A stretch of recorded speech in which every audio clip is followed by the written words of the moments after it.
to everyone. You tell me you're gonna play it smart. We're through before we start, but I believe that we've only just begun. When it's this good, there's no saying no. I want you so I'm ready to go. To the fire, to the limit, to the wall. For a chance to be with you, I'd gladly risk it all. Through the fire, through whatever comes my way. For a chance of finding you, I take it all away. Right down to the wall, even through the fire.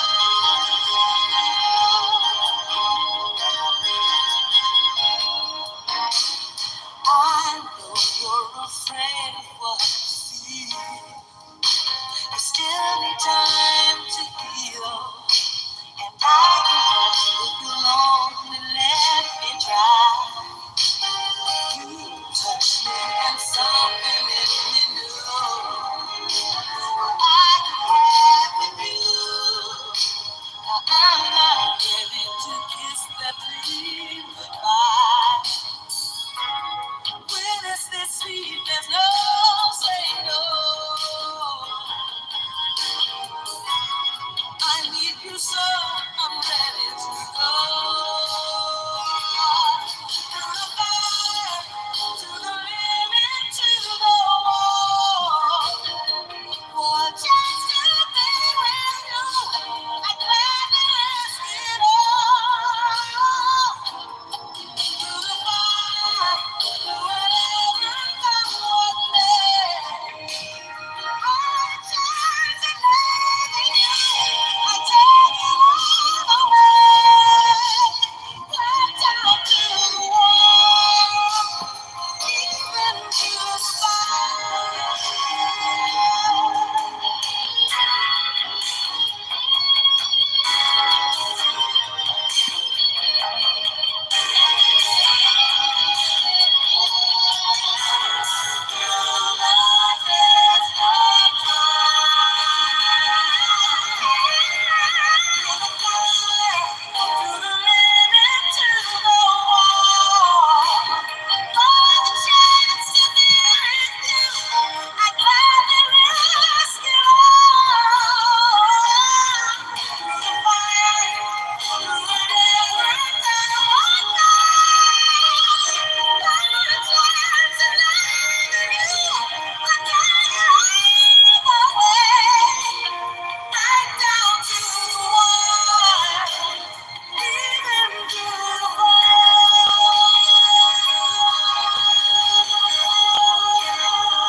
Peace, peace, peace, people.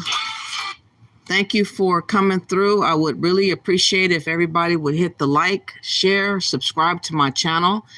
We're going to talk today about double faces, flip-floppers, or two-faced.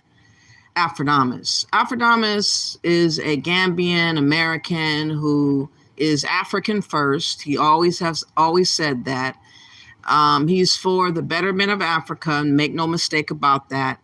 He's always had platform called Afridamus Report, where he would criticize and bash and make a mockery of Black Americans. Every waking moment that he did, he would allow people on his platform, such as white men, to also bash Black Americans and anyone that wanted to. Africans, Black Americans that hated themselves, they would get on the platform and bash us as well.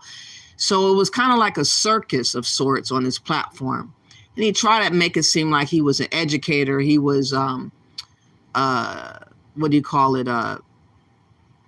someone that really understood Black Americans because he's been in America so long and he dated one and all this type of jazz.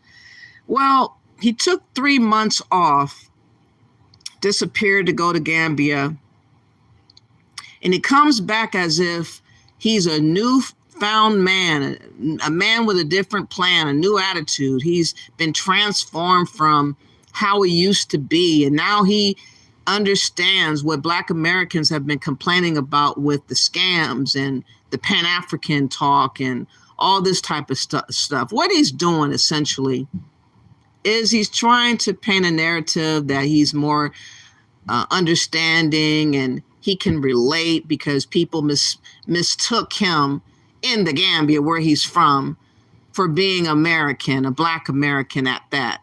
He doesn't look like a Black American at all. He looks like a Gambian man, and I'm going to show proof of that, of one that looks exactly like him, this herbalist that was accused by Anja Africa of possibly wanting to poison her, allegedly.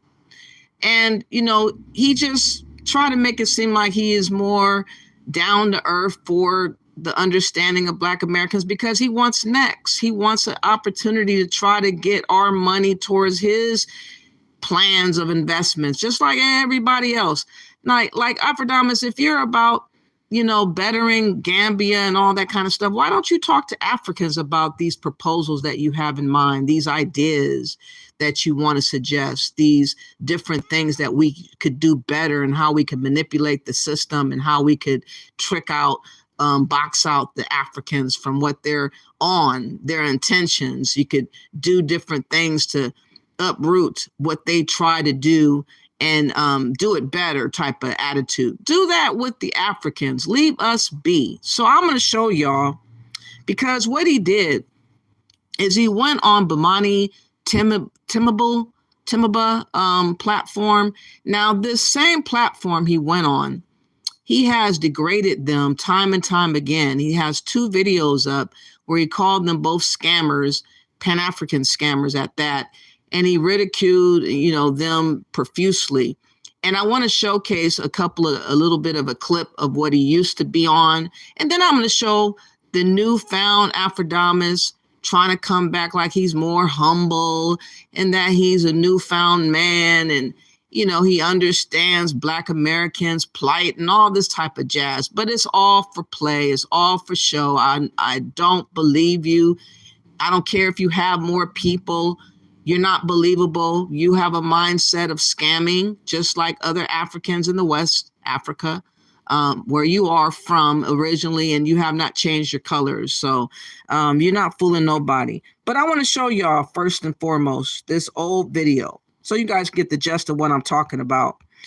See how he normally is in his African first mindset and how he tore into the people that he's going to hop on their platform and pretend like he's a newfound man.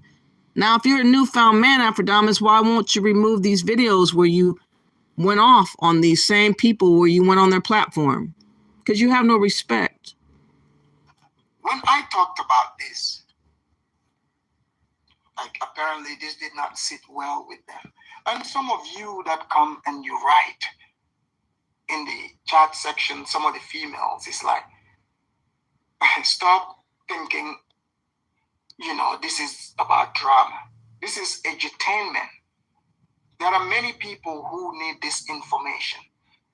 Those of you that are saying, oh, maybe you should reach out and talk to him about what? This is the Afridamus report. It is the report. We would only reach out to you if we need to interview you. But as long as your video is in this World Wide Web, when the the topic comes to you, it will be analyzed. It's nothing against you. It's nothing personal. I don't know this guy. And you remember that, Afridamus, I'm going to review this video. By the way, fair use of all videos for educational, research purposes, observational purposes. There is no hate or nothing against you per se, but I'm just trying to show the fact that you're not consistent as you're trying to appear, and you are definitely got your mind on what our monies can do in the Gambia with you being the leader in your mind over us. And I'm not having it. Let's go. But my friend, you know, I have nothing against him. I am just doing my job. I hope you people understand that. So saying, oh, maybe, you know, you have problems. You think I'm doing, when I do videos because I have issues with anyone? No, I'm here to report. I'm here to report what is happening. I'm here to break down to the people what they are seeing. The scammers, the people that are using the B1 thing. You know, when you hear B1, like when they talk about, I'm black and proud. Can you be blacker than me? Unless if blackness means something else. So if you think you're black and proud, how do you think I feel if I'm coming from the black factory? You see? But if you gotta tell people you're black, maybe you're not sure about what you are. But now they use this blackness, they say, okay, let's go back to Africa. We are going to lead people. So these people are basically tour operators. But how do they operate? Is it in honesty? Is it shady? From his own mouth, his own hand, which is Bomani, I've played it here.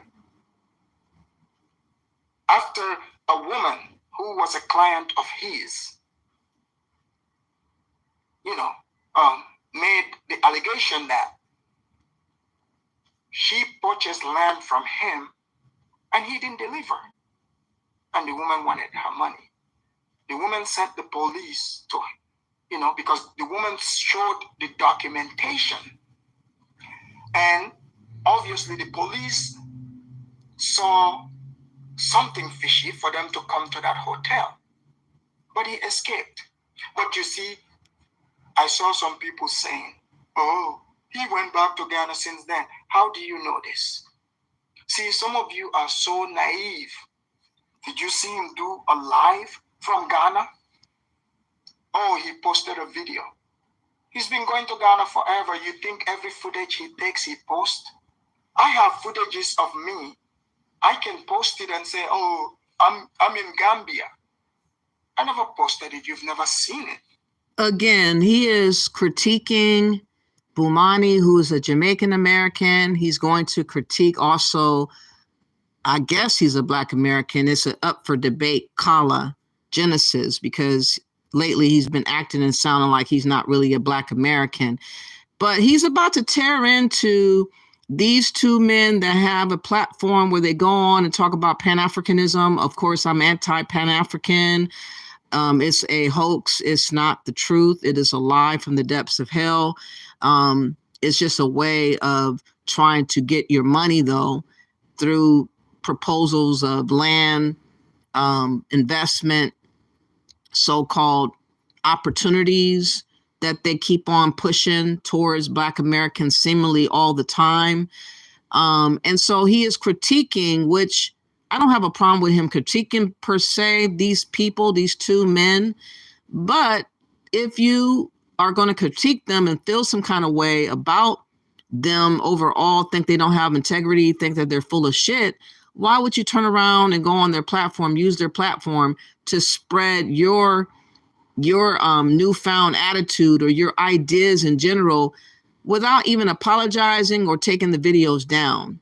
He shows time and time again how he doesn't respect Americans overall.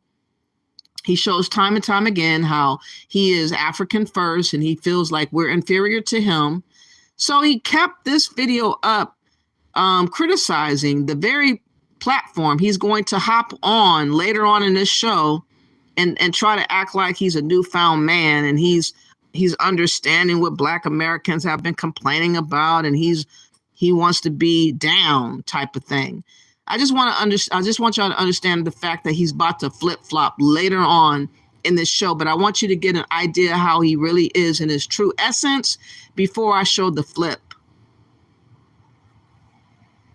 The simple fact that he had to disguise and send a video saying, oh, look, I was in Ghana, it tells me he wasn't.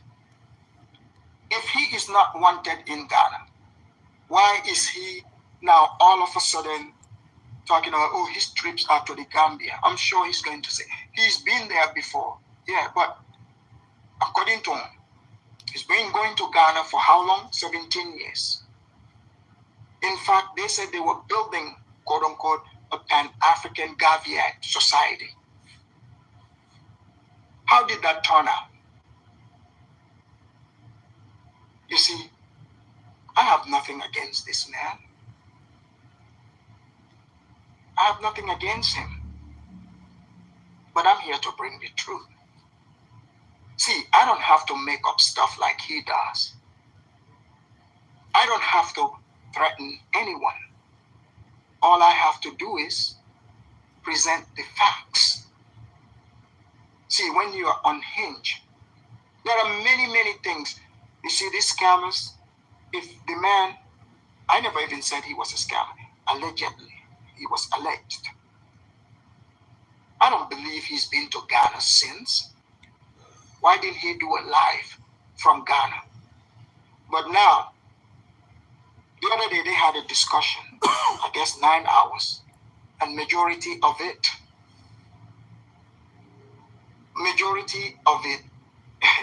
they were talking about me. They were, discussing, threatening and saying a bunch of nonsense. And I want to, thank my cyber soldiers that went there to correct them. In fact, they sent me some parts here. You see, this man, their perception of Africans and his true character, you will see. He made some allegations against me and other people, but that's the thing. I just want you to see his character. It's a long video, but we're not going to do the long one. This is going to be in episodes. Let me show you. So this is for fair use, for edutainment purposes and analysis of these people. So here we go. So this is Bomani Tayemba and Genesis. So now, as you can see, it says Liberia, past, present, future. Again, the same platform that he is criticizing months and months ago, he has been a guest on there since these videos. He critiqued them twice on videos, back to back, I think. And if he really felt like he was not really supposed to do what he did, he would have took the videos down. He would apologize. No, he didn't do no such thing. He just went on there as if it was like he was a bully, in other words. He went over there, with his chest poked out. He went over there acting like he was the alpha male among these two right here. And he didn't apologize. He didn't take the videos down. He just kind of like was pompous acting and, talking like he's a know-it-all. And, they were too scared to address him, which I was like, oh my God, you just seen a video he did about y'all. And then one of y'all gonna say anything to this man about take those goddamn videos down? Nothing. So I think that he found glee in knowing that he punked these two men on the screen, and he knows that he can go whenever he wants over there. He's going to always be received because they have giving him undue respect. But just check it out, y'all. Y'all gonna get this. So now they want to go to Liberia, according to him. So imagine everyone is going to Ghana, but they want to go to Liberia now. He's going to leave the village behind. And when he's asked, look, he bends out of shape. Here we go. So that's why I'm telling people, don't come on here and run your mouth. Anybody post any comments from anybody making another video, I'll just remove you. I don't have time to waste. I have real business and real stuff to do. You know what I'm saying? So most of y'all are literally trolls. Y'all have never done anything in your life. All y'all do is literally run your mouth and judge the next person. Y'all wouldn't stand a day in the life of doing the business I'm doing. That's why when anybody run their mouth off, I shut them down. And that's why the other guy ran off. He had to even apologize. And then this guy right here, all he wants to do is continue just to argue about nothing. He has nothing valid to say. I mean, he's talking about pan-Africanism. Who the hell are you? Who's you can't do pan-Africanism and do business and things like that. Right. But at the same time, too, I'm literally just episode telling people, if you can't tell me within 30 seconds what you're doing to progress black people, you're getting automatically removed. So this is your last chance. So taking people's money and not delivering, that's their pan-Africanism. So simply, these people even... And that is true. See, the thing about Afridamus, which is very interesting, is that he says a lot of truth, but he mixes in a lot of deceit, and he conceals a lot more about what his intentions are really about. Pan-Africanism is all the way a scam. You will never, ever hear me say that it's not. It is definitely a scam. One gets money, one loses money. One gets richer, another gets poorer. This idea that you're going to build a utopia, a Wakanda, you have too many issues with the land, you have too many issues with the corrupt leaders, you have too many issues with the locals on the ground, you have too many issues with court proceedings, with litigation tied up with the land and tied up with these investments and all these different things that seem to come about involving Pan-Africanism. And it always ends up having someone having the short end of the stick. And most of the time, more times than not, it is the American that is holding the short end of the stick. That is the way that Pan-Africanism is situated. So even though he's telling the truth in this regard, the flip-flop that he's going to do later is, oh, I know how you guys can now invest and not get scammed. I know how you can buy land and not get scammed. I know how you can maneuver around these corrupt, non-good intention Africans. I can give you the blueprint and how to go about and how to get around it. That's the flip-flop that he's going to be doing later, but peep game and how he is normally speaking right here, though. Insulting people tells you where their mind is. Our movement say, on which channel did those idiots talk about you, Afridamus? I think that's on Bomani's channel. So he was very ticked off. You would think if that were me, someone presents a video like that, I'm not going to be upset. I'm just going to, debunk it, especially if I do business on YouTube, if it's legit. So he brings Judah. He was mad at Judah, but he brings him again. Let's hear what him and Judah's conversation was. Yeah, I gotta say to black people, and when you progress to black people, I'm removing. Okay, let me say something real quick before you. This is the thing, right? I believe that the Pan-Africanists, they have nothing to do with the white man. And if America is a white man's country, if America is the country, let me finish, Kala, let me finish. And that's another thing. Pan-Africanism is full of chaos, is full of confusion, is full of arguing, is full of just disastrous environment. I don't see any trust and integrity in most of these Pan-Africans because all they know how to do is yap to your money, yap you to your bank to give them the money. And outside of that, they're arguing with you about why you're not giving them the money. That's all it is. We're arguing with you because we're upset that you're not giving us your money. You're not calling yourself African. You're not trying to go visit Africa. We want money off of you for tourism. We want money off of you for travel. We want money off of you for this investment, for this proposed village that we want to do, for this proposed utopia over here we want to build, all these things we want from you. And if we don't get it from you, we're going to badger you, we're going to bash you, we're going to bitch about it, we're going to cry, we're going to moan you to death. We're going to talk your ear off to death. That's what Pan-Africans do all the time, like little babies having tantrums. And you can hear them having tantrums right here, just like this. Do not let people talk, especially the scholar. They would cut you off right away because they don't want other people to hear the truth. They are more comfortable coming talking at you. It's not talking with you. This is why they like. But that's what Africans do too. That's what Afridamus does all the time. He doesn't talk to you, he talks at you. He talks like he's superior and he's all-knowing. And he's going to try to flip-flop to talk to us. You know, that's the flip-flop. Oh, I'm going to talk to you now. I'm going to tell you what I learned. I'm going to tell you what it's like. I want to be your friend now. I want to garner that dollar now from you. I already know, Afridamus, you're going to try to pull this maneuver, trying to get investment money or trying to get people to trust you, to try to get land situations for you to be the lead or the what do you call it, the go-to in-between man for these different ideas that you want to prop up to Black Americans. I can already see the writing on the wall. You're trying to pivot to get in a position to be able to do that. So now you're trying to say you have a new awakening. We'll get to that new awakening a little bit later. Let's go. To bring books into it. So even books, right?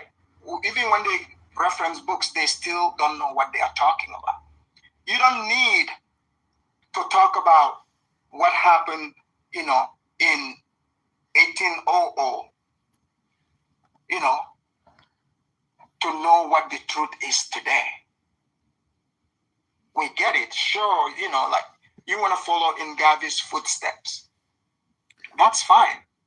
Which is dumb, as 100 years ago has nothing to do with here and now. You don't hear a whole host of people wanting to go to Africa like that. You hear a handful of people and you hear others that are trying to convince others to go, and they're bitching and moaning if they don't want to go. Then it's all of a sudden you're being divisive. All of a sudden you're being hateful. All of a sudden you hate yourself. All of a sudden you're Islamophobic. All of these things that they are now targeting to Black Americans in general about what we're not wanting to do for Africa, because again, this is a movement that is failed since after the year of return. It was successful back in 2019, and then luckily COVID came, which pretty much stopped that bullshit. And ever since then, they've been trying to get it to flow back to where it was, and it's not like that. People have fallen off thinking about Pan-Africanism because of all the scams that have been happening. And so people are really not sure what to trust right now, not as easy as they did back in 2019. 2019, people were running around doing all kinds of stuff. 2019, 2020, they were running around like they're chicken with their head cut off. And they were trusting so many different proposals. And a lot of people got got. A lot of people got got. So what about delivering? But when people ask you, you get upset. What are you hiding? Here we go. If America is that country that's free, let me finish, bro. We live in America's here too, Let's talk with institutions here. We have mind you, Kala has to be in his 50s, if not 60s. And I find him very annoying when he's talking. He doesn't know how to listen to anybody. Even though I don't like Judah at the bottom, he's an annoying Cameroonian who's a liar from the depths of hell. All he knows how to do is lie and pretend that he's a bigger man than what he is. But I'll say that for another day. And, but they don't know how to conversate.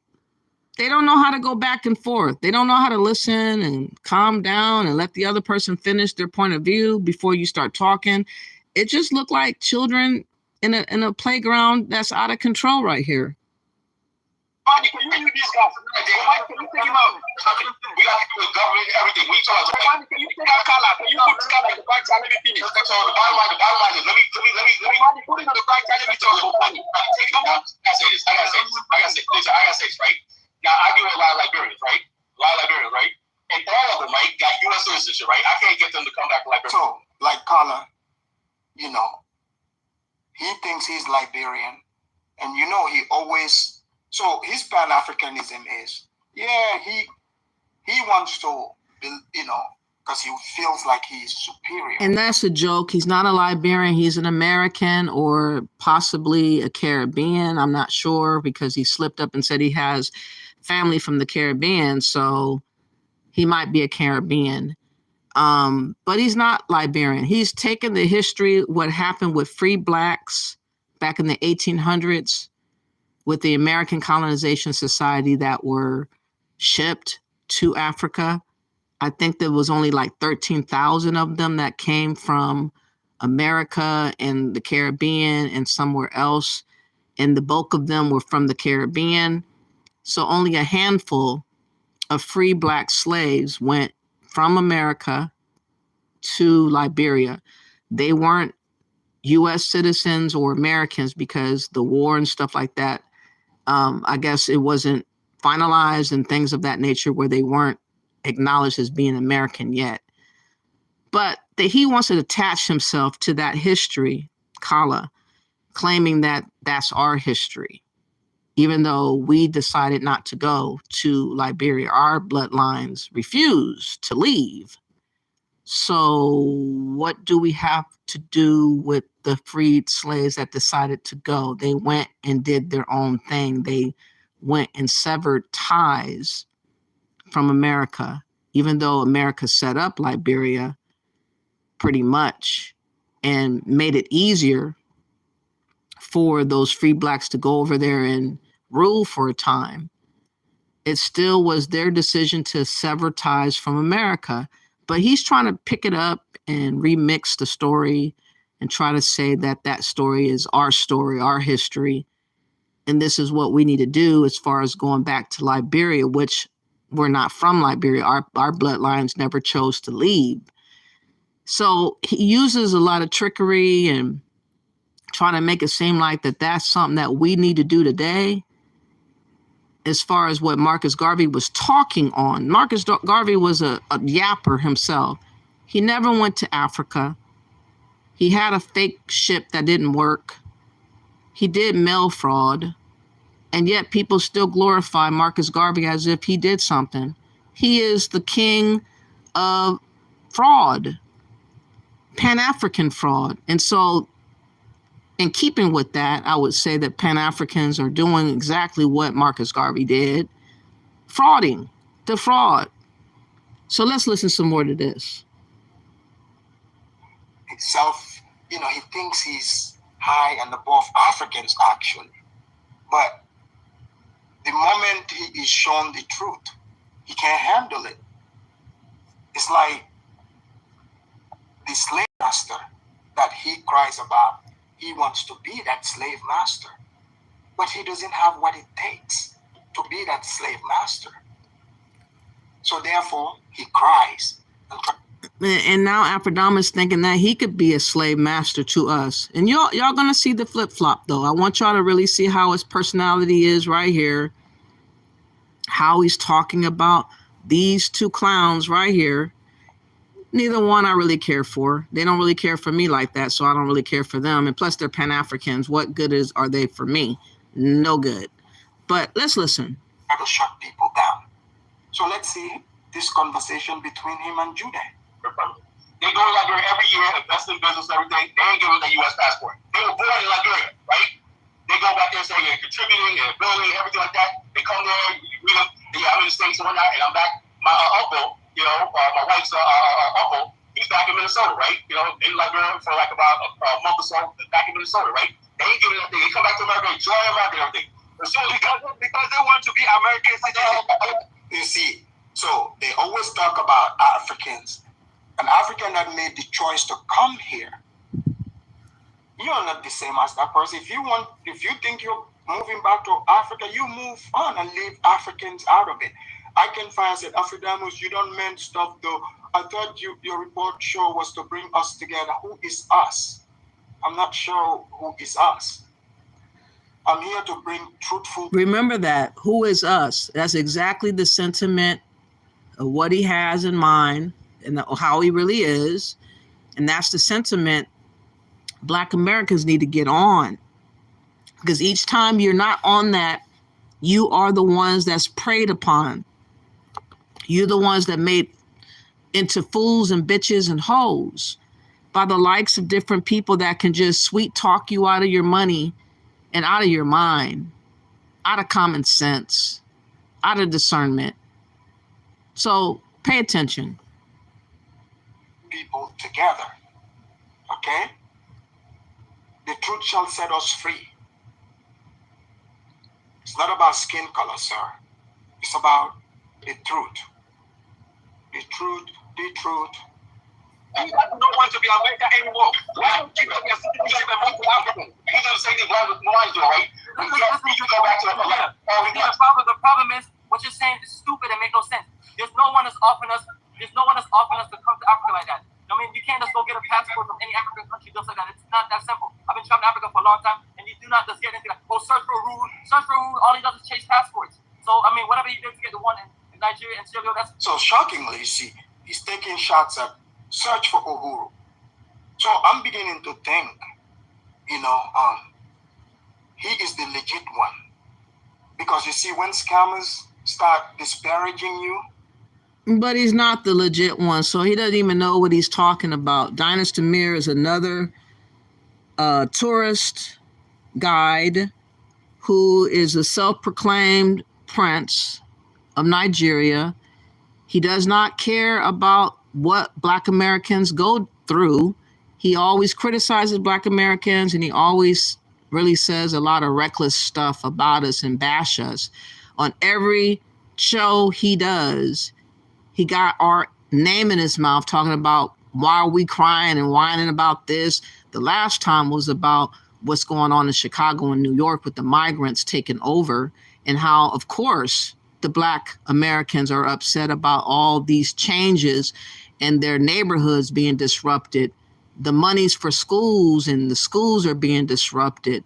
All kinds of things are being disrupted behind these migrants coming over here. Of course, you're going to have some words about that, or you're retarded or something. And he was criticizing over them speaking up about it, Dynasty Mir. So Dynasty Mir is not a champion for Black Americans. He's a champion for the Africans and what they desire for him to do. And he thinks that he can get us to do what he wants by submitting us and disrespecting us. And for some strange reason, for the weaker minded ones, it works. They be throwing their drawers up on the panel just to be close to him and sucking him off when he talks very disrespectful. It's a strange thing to witness. But the ones like me that's seeing this shit, we are pissed. We don't like it. And he still does it and gets away with it. So no, Dynasty Mir is not legit. No Pan-African is legit. Not a one. Not a one. None. Questionable characters. At least search for Uhuru. I have never so far heard someone said he took their money and did not deliver. I haven't heard. That's what I'm saying. Verb 5, erudition 3. Why can't Black folks get together and get the come up in America? Why can't we try one last time in America? Why would, and this is the thing. We have never seen what this new era of Black men can build here in America. They have yet to build anything that we have ever seen. So to jump to Africa and trusting that they can build over there blindfolded, is absolutely insane. So the only way that you could build trust in our hearts and minds here is to show us what you could do here before you decide to talk about somewhere else. So you're right. That is my mindset. Why won't you do at home first before you talk about going somewhere else? Why just throw your money somewhere else first so you can get burnt, defrauded, ate up and spat out before you even have an opportunity to try where you are from? That's exactly my sentiment right there. You said, if America owe reparations, then so does Africa. Bingo. Africans need to give Black Americans money, not the opposite. But they're never going to do that, though, because they want to take away our reparation. Don't you know? The president of Ghana, Addo, has already put his claim on our reparations at a convention about a month and a half ago with 75 different nations that got together. Imagine this. They have never gotten together. These African countries have never gotten together to work on getting a one currency or work on trading a little bit different or doing this and that and other different. No, they don't do that. But they got together to talk about reparations that don't even belong to them. That's what they got together for. And so for us to believe that pan-Africanism is really going to work is laughable. Again, it just showcases what they have on their heart, which is to take from us and leave us with absolutely nothing. And a lot of people don't even get it. They're not getting it. And it's like, why do we always have to wait until something devastating happens and then we get upset and then we respond? But it's too late. Why are we always late? And I try to do these videos to try to wake us up to not be late, to show you what I see and what I feel and what I know. And for some reason, it's so hard to hit the like button. It's like I'm asking for a pint of blood. I'm asking for a kidney. I'm asking for your heart. It's like, oh my God, all I'm asking for y'all to do is hit the like button so that the message can go to other people and that they could be aware of what's going on behind the scenes, because people are not listening and looking and checking. They just want to be entertained all the time. Yes, common sense ain't common. You're right about that. You also said during the transatlantic land was lost. Again, we lost a lot. We lost everything attached to us. We had to rebuild from nothing. By the grace of God and by the grace of what's inside of us, we built from nothing. And now people are just eating off of us like vultures. Our culture, our name, our history. They're trying to take our identity. They're trying to do everything they can to disallow us from having our own ethnicity, our own identity, our own way of thinking, and our own voice. All these things is going on right now before our eyes. And I've been trying to wake up everybody. But again, this Afridamus, he is slippery because he does say a lot of truth. But to be a good liar, y'all, to be fair, you have to say a lot of truth mixed in with lies. And you have to conceal even more bigger lies. That's what good liars do. And I know he's been studying us and he's been trying to figure out how he could maneuver this Afridamus to get our trust and get us on our side. But he made the mistake in bashing us like he did here in other videos and allowing others to bash and had a good time bashing, to the point where it was the mock show of bashing Black Americans. And hardly anyone went up there to check him. Hardly anyone ever said anything to him. And it was just like, it was annoying. So let's get back to this. Not it yet. His name didn't even cross the line. Just some people accused him, saying, oh, you brought that guy on your channel, but how are you going to blame somebody because he interviewed a person on the channel? That's what channels are about. Sometimes you interview people. So if you interview someone who eventually goes and, turns out to be the axe murderer, so you're going to be blamed for that too? So if he's taking that at Uhuru, that tells me Dinas is clean. Here we go. It's his business. Again, let me reiterate again. Dinas Demir had at least 2 or 3 fraudsters on his show that scammed people. So his hands are not clean. He's an enabler. That's what I always have said. He is an enabler. And this is what I mean about some of these men just be ranting on and just be saying anything without any idea what the hell they're talking about. They just don't make no sense, man. What is wrong with y'all? Anyways. But not everybody can qualify for what he got. That's my point. You know what I'm saying? And also, when you guys talking about one thing you don't understand is whatever country you're talking about, that country has nothing to offer us. So we can't. No one can just give up what they're given. Now we're trying to build programs and trying to build towns. Can I talk?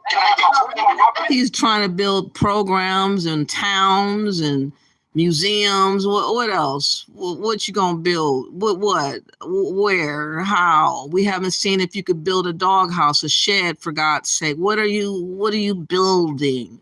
Again, these phrases that they use. We want to build, and then they want to collect your money, and then they want to claim that there was an issue with this and that and the other, and then your money is gone. Oh, we want to build. Let me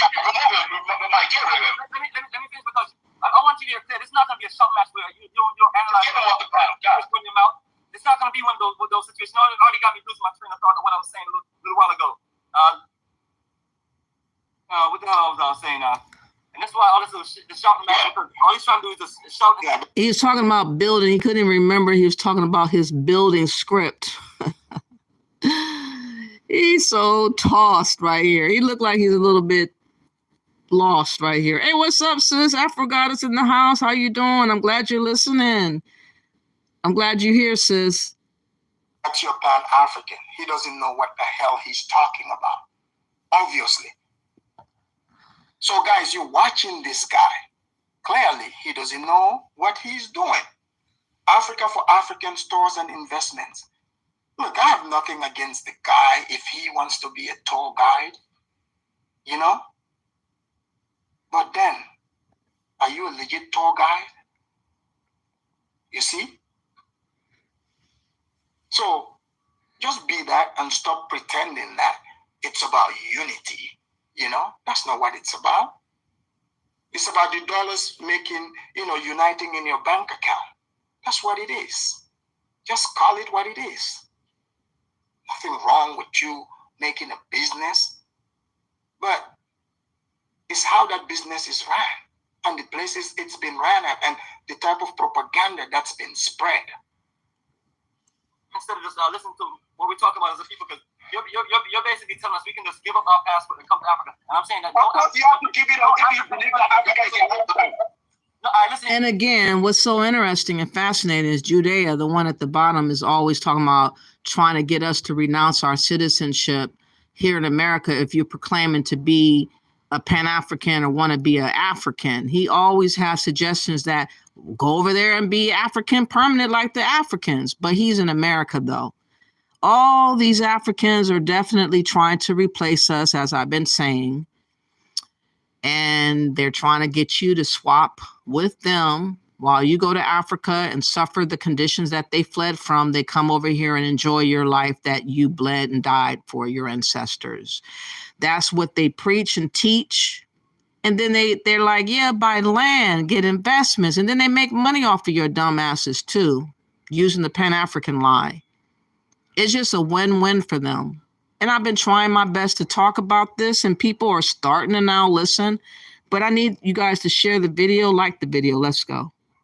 No African country is offering us any passport. When you get to the country, you have lack of opportunities there. You can't just come here and just make a business work. And you can't just come here. Most countries you're dealing with, you're talking about terrible infrastructure. You're talking about issues with water and electricity. So if you're gonna come, you're gonna have to build things more sustainable for yourself. Why? But I thought you guys are coming into build. So why at the same time you guys are not staying there? Why are you guys coming back to America? Why are Africans living in America for 30 years? I don't know who you'll talk to, but I'm telling you how real. So they want a place that's already built. So they are not builders. You see that? And not only that, but Afridamus left Gambia, where he's originally from, to come to a place that was already built. Can you imagine him turning around and trying to say to the people where, well, Bomani left Jamaica to come to America. Kala, not sure where his big rock roller head is from originally, if he's really an American or from the Caribbean. But nonetheless, None of these men, as far as I can tell, have ever built anything. No proof of any building anywhere. But they love to throw around build. They just simply say, we're going to build. Just imagine this house. Just imagine this mansion. Just imagine this car. Just imagine this paved concrete sidewalk. Imagine the streets of gold. Imagine all these trees and mangoes. Imagine the sun and the rainbow. Imagine. I can build it because I said I can. Imagine. Close your eyes and paint the picture for yourself. And then give me that money, though. And then I'll show you something eventually. Give me time, though. A lot of time. Like Umar Johnson, 12, 13 years later? I need 5 more years on it. I need something else on it. Of showing you truly who they are. So they want us to exchange them for the Chinese.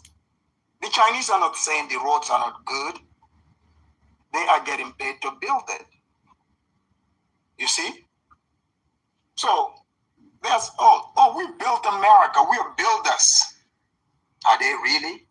Again, that's a good argument, only because what ancestors used to do doesn't mean you can do. The way those men were built back in the day, I cannot say that I have seen many men that's built like that today, that can really have the mental fortitude and the physical endurance and strength to do what they did. Many of these men act more womanly. Unfortunately, that's just the truth. They talk a lot more than we ever could talk as women. And I've just never, ever understood it. I never could get used to men speaking more than women. But this is the case. And it's one of the reasons that you can tell that they can't really build the way that they claim. Yes, there are some that have that profession. Yeah, there's some that can. But overall, many of them, plenty of them, I don't know about that one. But all we hear from people like them, oh, the infrastructure is not good, it's not that. But I thought you guys were builders. Okay. So things work based on being a person that's been going back and forth and trying to get things going in Africa. You shouldn't be going back and forward, brother. You should be standing there and doing the walking. Shut the hell up, you stupid village ass savage. You have no damn, you have no. So he thinks, this is what he thinks of people from the village and Africans. Let's hear it. Respect, you just run your mouth and say stupid stuff. You piece of shit. I wish I could see you so I could slap the shit out of you. It's in like, did you guys hear Whoa, he said slap the shit out of you. Oh, I didn't catch this part. Oh, but money. Oh, la la. the threat? Here we go. It's that dumb-ass primitive savage like yourself make all of Africa look like it ain't nothing. Because you want to run your mouth and think, now, if people give up their life in America and they come back and they come over to whatever specific African country, are they going to be protected? Do you know how much people we have had to... Why will we give up our lives in America, y'all? Think about that. This is what the problem with Pan-African ultimately boils down to. People want us to give up our lives in America and go where the gravel and the dirt is hardly there and go out into the middle of nowhere in the wilderness. No culture, no language, no customs, no understanding of this and that and the other, no religion that you share with the people, not even the gods that they share. But they want us to go and start all the way there as they come over here and just walk right in. And when you bring it up, oh, you're preposterous. Oh, you're so divisive. Oh, you hate Africans. No, I'm telling the truth. And you're full of it. And you're a liar. And I've exposed your ass and you don't like it. Advantage of, and things like that. You have no idea how hard this movement is. And you're just going to run your mouth like it ain't nothing. You don't learn some damn sense. You and that dumb Afridamus, you guys need to go run and run. Because if I ever catch up to y'all punks, I'm literally handling y'all. If I come to one... Did you guys hear? Oh, yes. So he threatened Afridamus. So this is why he's doing this video. This is exactly why Afridamus is doing this video. So after he did this video and another video, he did 2 hitter quitter on these two. these two clowns. Then he goes on the show and boldly just takes over the show, made the men not even say anything about the videos. He like punked them, literally. I was like, oh my God, I couldn't believe it. I thought about hopping on the panel and saying, you ain't gonna say nothing about those videos that Afridamus did? It was crazy. The threats. Did you guys hear the threats? So you guys heard it loud and clear. Loud and clear. So let's hear more of him. One of y'all country, and we find out I'm gonna have your own people beat your ass and throw you off and handle you. Listen to Judea, you or any of the other cowards that want to run your mouth. Why don't you? Would you want to go live with these men somewhere out in the middle of the desert in Africa somewhere, talking like this? Come on, what woman would want to sign up to say, I want to live with somebody like this? You sound like a rabid dog right about now. This is crazy right here. Come do it yourself. But okay. I'll get your own people in law enforcement or whatever, and you know it's only gonna cost some chump change. Did you Africans? Did you hear? You hearing this, right? So saying, yeah, for him it's just pay some chump change. Did you guys hear this? He's threatening me on the World Wide Web, and then he would make more allegations as we go. So do you guys? Those of you like I Can Fire that say, oh, unity. Yeah, this is what you guys want to unite with. So he wants to, he's gonna do something to me and Judah. Here we go. All y'all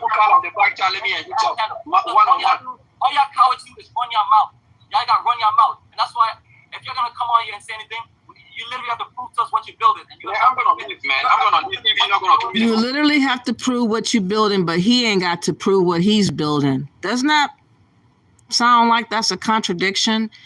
He has not shown out one thing built, but he's saying that he wants him to prove what he built, but he has never proved what he can build. This is what these men do. This is what is disturbing and embarrassing about all of this. Pan-Africanism is nothing but a joke. It is a hoax. Talk, man. Anybody. No, you have gotten time to talk, but you have not proven what you're trying to keep cutting me up. I can't talk because I'm cutting me up. Ask questions and telling us to come to Africa. What are you offering us in Africa? When we come to Cameroon, people like yourself and I every day, what are you offering us? Are we going to be safe? Are we going to have Judea doesn't care about our safety. He just wants us to go in their stead. A lot of Africans feel this way. Judea. As he's talking, he just wants you to go to Africa and experience what they experience. Why don't y'all swap places with us? He said one time. A lot of them really feel that way.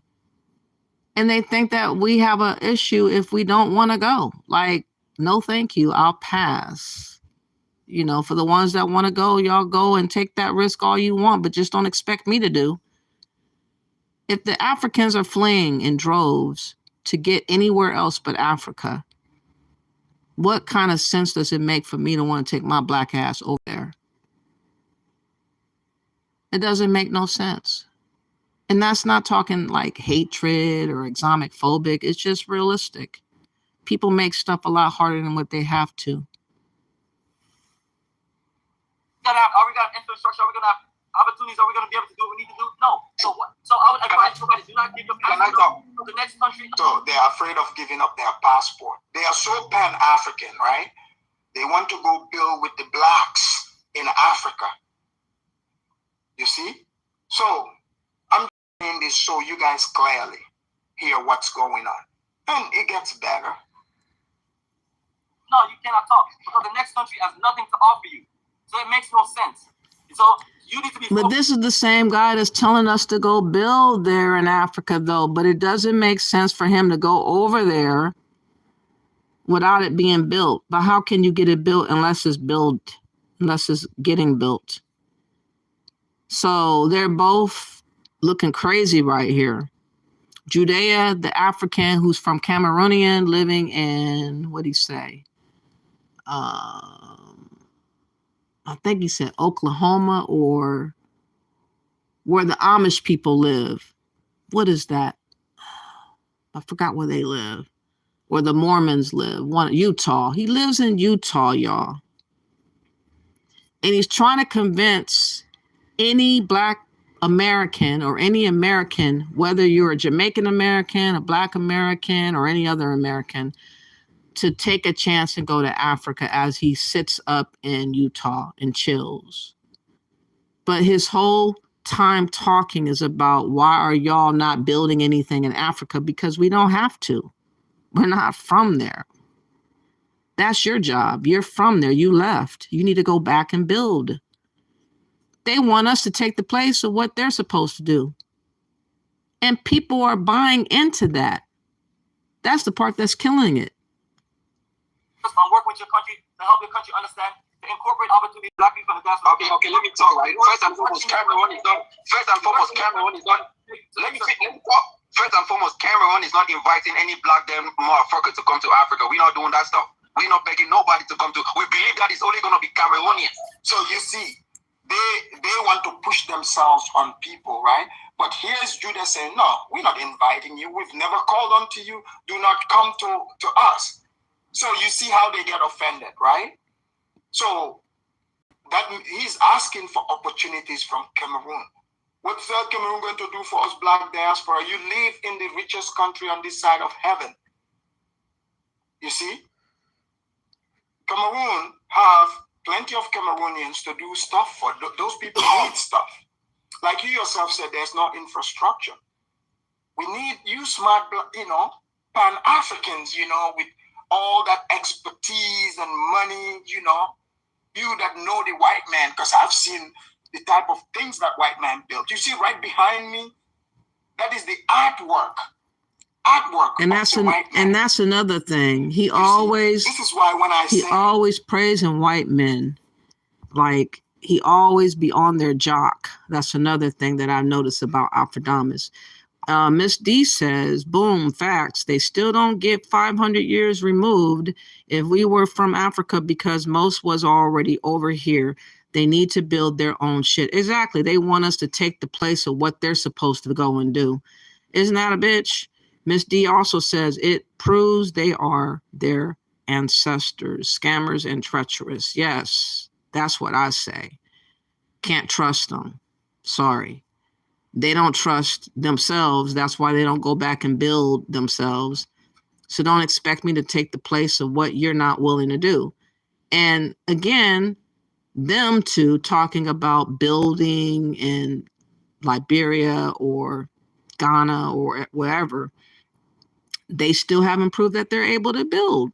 So what are they talking for? When people say, oh, we built America, I don't argue. I don't waste my time. You see what's behind me? White people built that.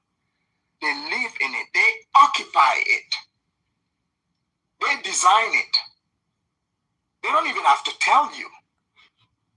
Okay? These people themselves, the ones that say they built America, listen to them long enough. They will tell you who built America. It's all fun and game. It's all big talk until you're like, all right, now the gates open. Here's Africa. Go for it. Oh man, they don't have infrastructure. They don't have roads. Well, that's what you said you were gonna do. Like you were gonna build. Oh man, you Africans, you guys are village savages. Why you gotta ask us to build something? What about the Africans that live in the diaspora for 30 years? Well, that's where they want to live. They're not talking about, they are pan-Africans. You see? So let us see. There's always a good excuse for the Africans. Oh, they never said they were Pan-African like y'all said. But isn't it their continent and their country that they left from? Shouldn't they care about their grandma and aunties and cousins that are still left behind? Shouldn't it be their responsibility to feel some kind of way about bettering the conditions of Africa, not the people that never, ever knew anything about Africa and don't particularly care to know anything about it now. It's no offense, but what you don't know, you don't miss. And what you already have missed out on, you don't need. You have adapted to a new existence, and we are a new people that people don't want to accept. We are not one thing. And so we are American. We're multi-raced. We have our own American culture. Yes, there's some improvement that's needed for morality, and our culture needs to get cleaned up. But a lot of that is, individual choices, family choices, this and that and the other. And until we get to that understanding, we're going to still be scatterbrained and influenced by other movements and trends and other ideas that have nothing to do with benefiting us. It's just keeping us away from ourselves. A lot of it is escapism. You could pretend to be somebody for a time while you escape from dealing with your problems right in front of your face. That's what a lot of these movements do to us.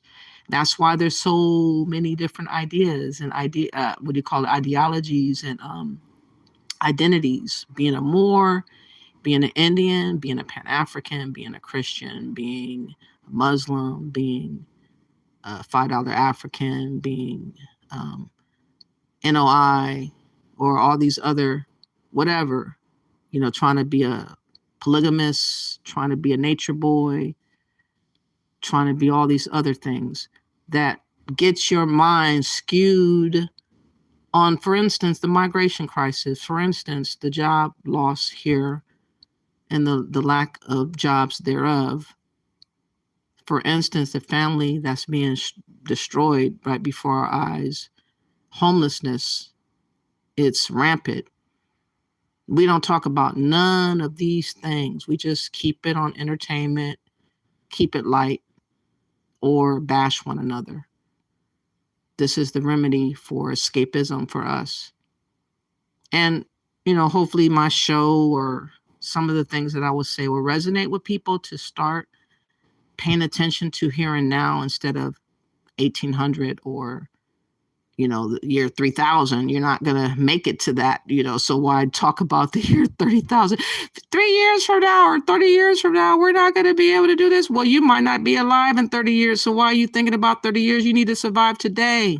You need to think about next month. You need to think about next year. You need to think about 3 years from now. You can't jump to 30 years and 50 years. You might not even be here. This earth might not even be here. Or we talk about Egypt and Kemet and Mansa, whatever his name was, the slave trader with all the gold, and we'll talk about pharaohs and all this crap and be stuck on stupid talking about that, debating about that, so-called knowledge about that you can't pick up and use and wipe your ass with. Oh, the nerve of some of y'all. More of this. So first of all, you need to watch the language. Let me talk. Cameroon is a failed state. It's a failed country. And all the people, you know what I mean? And you don't represent the country, so who the hell are you, little punk trash like you speaking for the country? Like I said, you running your mouth. I ain't got nothing. I got no balls, right? These are your pan-Africans, guys. Have you noticed, why is it that these pan-Africans, quote unquote, why are they so unstable? Why? I mean, it's just wild. They are angry. They easily get triggered. Even if you ask questions, they get pissed off. You want to go to Africa, but you're threatening Africans. Some Africans. Okay, here we go. Man, welcome to the stream. Let me know if you have anything to say to me. Hey, let me I gotta say something. Hey, no, for my, I gotta talk first before put him on the back track, dog. Let me finish, man. And go ahead and talk. I'm gonna say you're degenerate. Rifleman, go ahead, brother. Let's hear this part. What Bomani, he continues. Let's hear some of the allegations he made about me. I mean, the fact that he's trying to come on the channel, I want to listen to what he has to say, because I'm saying, brother, I'm just like, no, like, you know what I mean? So I guess someone was trolling him. Someone posted, I guess, like an avatar video of me. They thought it was me. You see what I'm saying? They said, Afridamus, are you afraid to go back to Gambia now? Yeah, I'm very afraid. I'm fearful for my life because Bomani is threatening to get me, beat up. He's threatening me. And, right now I'm fearful for my life. You see? So, yeah. Of course, he's talking shit. And again, this video, let me see how old it is because I don't know offhand, Rock. It is 9 months old. And this is going to be when, he was calling himself jabbing them back for them threatening him. And then he hopped on the platform recently, 4 days ago, with a new attitude about what Black Americans need to do as far as those opportunities in Africa, and that he knows how to go around certain things for you to avoid pitfalls. Again, a hustle of hustles. Anyways, he right here, listen to what he says. Because he says he's a businessman, right? So if you do business, you don't blatantly lie and try to pass it off as facts. Here we go. It's whatever. We talk about everybody. I mean, but anything that we have to say about people is in perspective. And what he's guilty of, Afridamus is guilty of, is literally, I'm saying, with that Akata news foolishness, disrespecting my ancestors, and literally making it seem like, I'm saying that. So I'm guilty of Akata news. He said I was disrespecting Gavi. See, that was very educational here. Many of you did not know a lot of stuff, but you learned it from that show. I wish they would get off of Garvey's imaginary nuts. My goodness. The man's been gone for a long time. He did not do what he said he would do. Why are y'all glorifying a man that never, ever completed an idea that he claimed he was supposed to go do? That means that these same men can do the same thing that Garvey did, not accomplish anything, but claim he got ideas. That's all they do. So he was very upset by Akata News. Okay, here we go.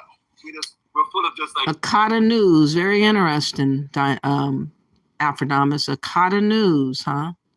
So he's using the defamatory word by the Nigerians, using Akata, and gonna say Akata News. Again, he was mocking Black Americans on these previous shows. He was talking hella shit and greasy about us and would slip in disrespect about us and dare people to go up there and say something to him, and most of them would cower and not go up there and say anything. Okay? Food rats in America. Yeah, he's taking points. That's not true. And that's him being around a bunch of white people. What kind of Black person lives up here? He sits around white people, white supremacists, saying Black. Obsession with white people. Okay? So they are projecting. They're going to continue to project. Let's hear more. Actually, when he walks out of the room, they call him a nigga himself. He's like, we're Black people in America like that. They use spellouts like that, man. The thing about Black people in America, they think like that, They think, I'm the special Black person. I grew up in the suburbs. I grew up with niggas like that, The thing about it, like I mentioned to you, and I'm being real, I'm not even joking, I'm not making this up. Afridamus, literally, he got, literally a white family brought him over here. That's why he lives up there in Washington State. So those of you that want to invest, this is who you invested. He said, I was literally brought here by white people. So, which is not true, but okay. Let's continue. White family brought him on over so they can sexually use him. You know what I'm saying? Did you guys hear this? So these guys, they're projecting everything. So it's like in this video they made so many homosexual innuendos. They always veer to it. Have you noticed? They always talk about, a man, about, sexuality. Who are they? I know he's insinuating Tariq Nasheed because he's always got Tariq Nasheed in his mouth. But who are they? These guys right here? Is that a complete they for all of us? Again, he likes to take a brush and brush it. He has done for the bulk of us. He likes to say most, not all, but most. I know it's most. And he always have this impression upon us as being overly sexualized and criminal-minded and kind of slow and emotional and all these things. And looking at Pan-Africans, you would prove him right. Like I say, Pan-Africans are a mess. But I'm not talking about Pan-Africans. I'm talking about the bulk of us overall, as far as acting like this, like these men are acting on this show. I wouldn't say that we all do that, but he's painting the picture. They are questionable. You see what I'm saying? Because when I'm talking about someone, that's not what my mind goes to. But he's saying that I was literally brought here by white people, which is in fact not true. You know what I mean? You heard just like that guy in Gambia that talk about he gets with men and women and things like that. That's people like Afridamus. People like himself have no morals. They'll literally let people do all kind of nasty stuff to them just to come to America, and then they'll turn around and then you can tell by it. But he turn around and then he start beating on the black people like black people have done something to him. People the bottom line is first of all, it's that FBA talking points, right? Because bottom line is this: most black people in America are either we don't believe FBA. FBA means we don't believe that we're Africans, or Africans are. So he's throwing FBA under the bus. So this is FBA's fault, right? See, they don't subscribe to FBA, but it's not FBA talking like this. They are the ones, the Pan-Africans. He's accusing me of being brought by white people here and, being their sex slave. So here we go. And we don't believe that. What we are saying is those Africans that make it a point. Afridamus can shut his YouTube channel down and be the enemy. He can stop doing what he's doing and be the enemy. We don't persecute Africans. The FBA people, AO people, they don't like Africans. They want to persecute Africans. Exactly, but Here we go. So you're hearing that, right? You're hearing that for yourself. These are your Pan-Africanists. These are your Pan-Africanists. I've just dropped the line, guys. Please. Okay, so now that was 9 months ago. Now we're going to go to 4 days ago.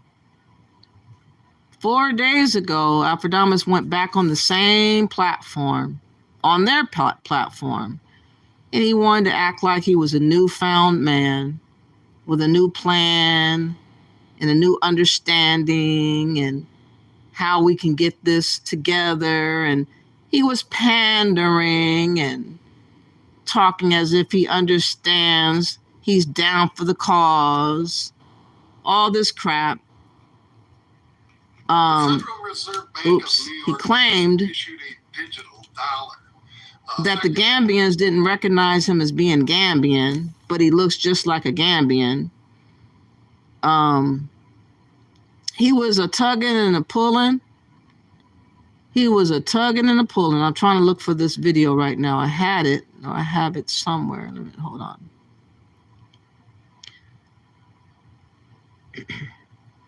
While I look for it, this is what he was doing. Just like this orangutan.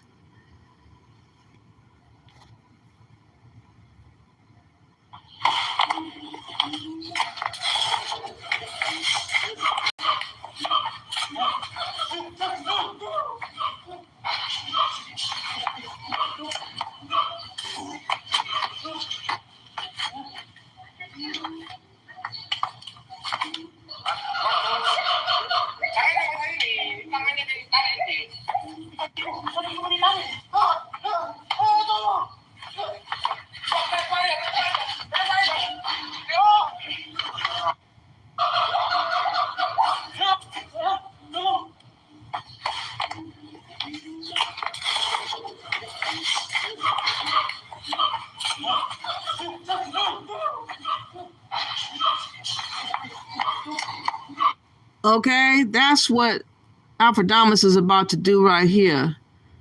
Pulling and tugging and trying to get us to believe that he's a changed man and he understands what we're going through and grabbing on us and trying to act like he's our friend and brother and, you know, brother from another mother.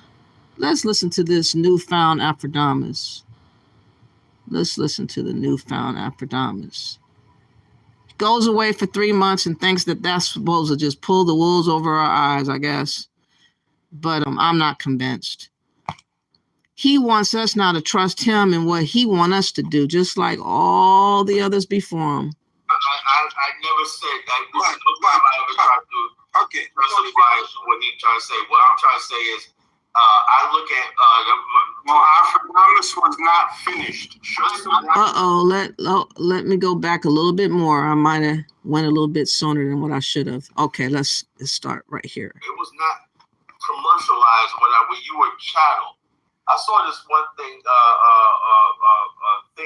not too long ago, just the other day, where it showed why that what happened was the people who needed labor in the New World, right? Say indentured service, right, were only there for 10 years. So therefore, they would lose money with indentured service. And the Indians, they couldn't enslave them, whatever like that. But they said that the black people, they were chosen slavery because they could make them a permanent race of slavery just on their race alone. That's the origin of America, you know? Race-based slavery, you know? That's a difference between slavery and race-based slavery. When you enslave somebody just because of their skin, that's unforgivable. So when people start talking about Maximus was a slave trader or whatnot, you know, everybody participated in slavery, right? But this idea that when you that you could bring your people over here and no laws or nothing to protect them, and you can put them in a permanent cast of slavery like an animal, that's unforgivable. You can't compare that to anything else. No way. Who said Mansa Musa wasn't it? Did y'all play a Brandon clip? Yeah, Brandon.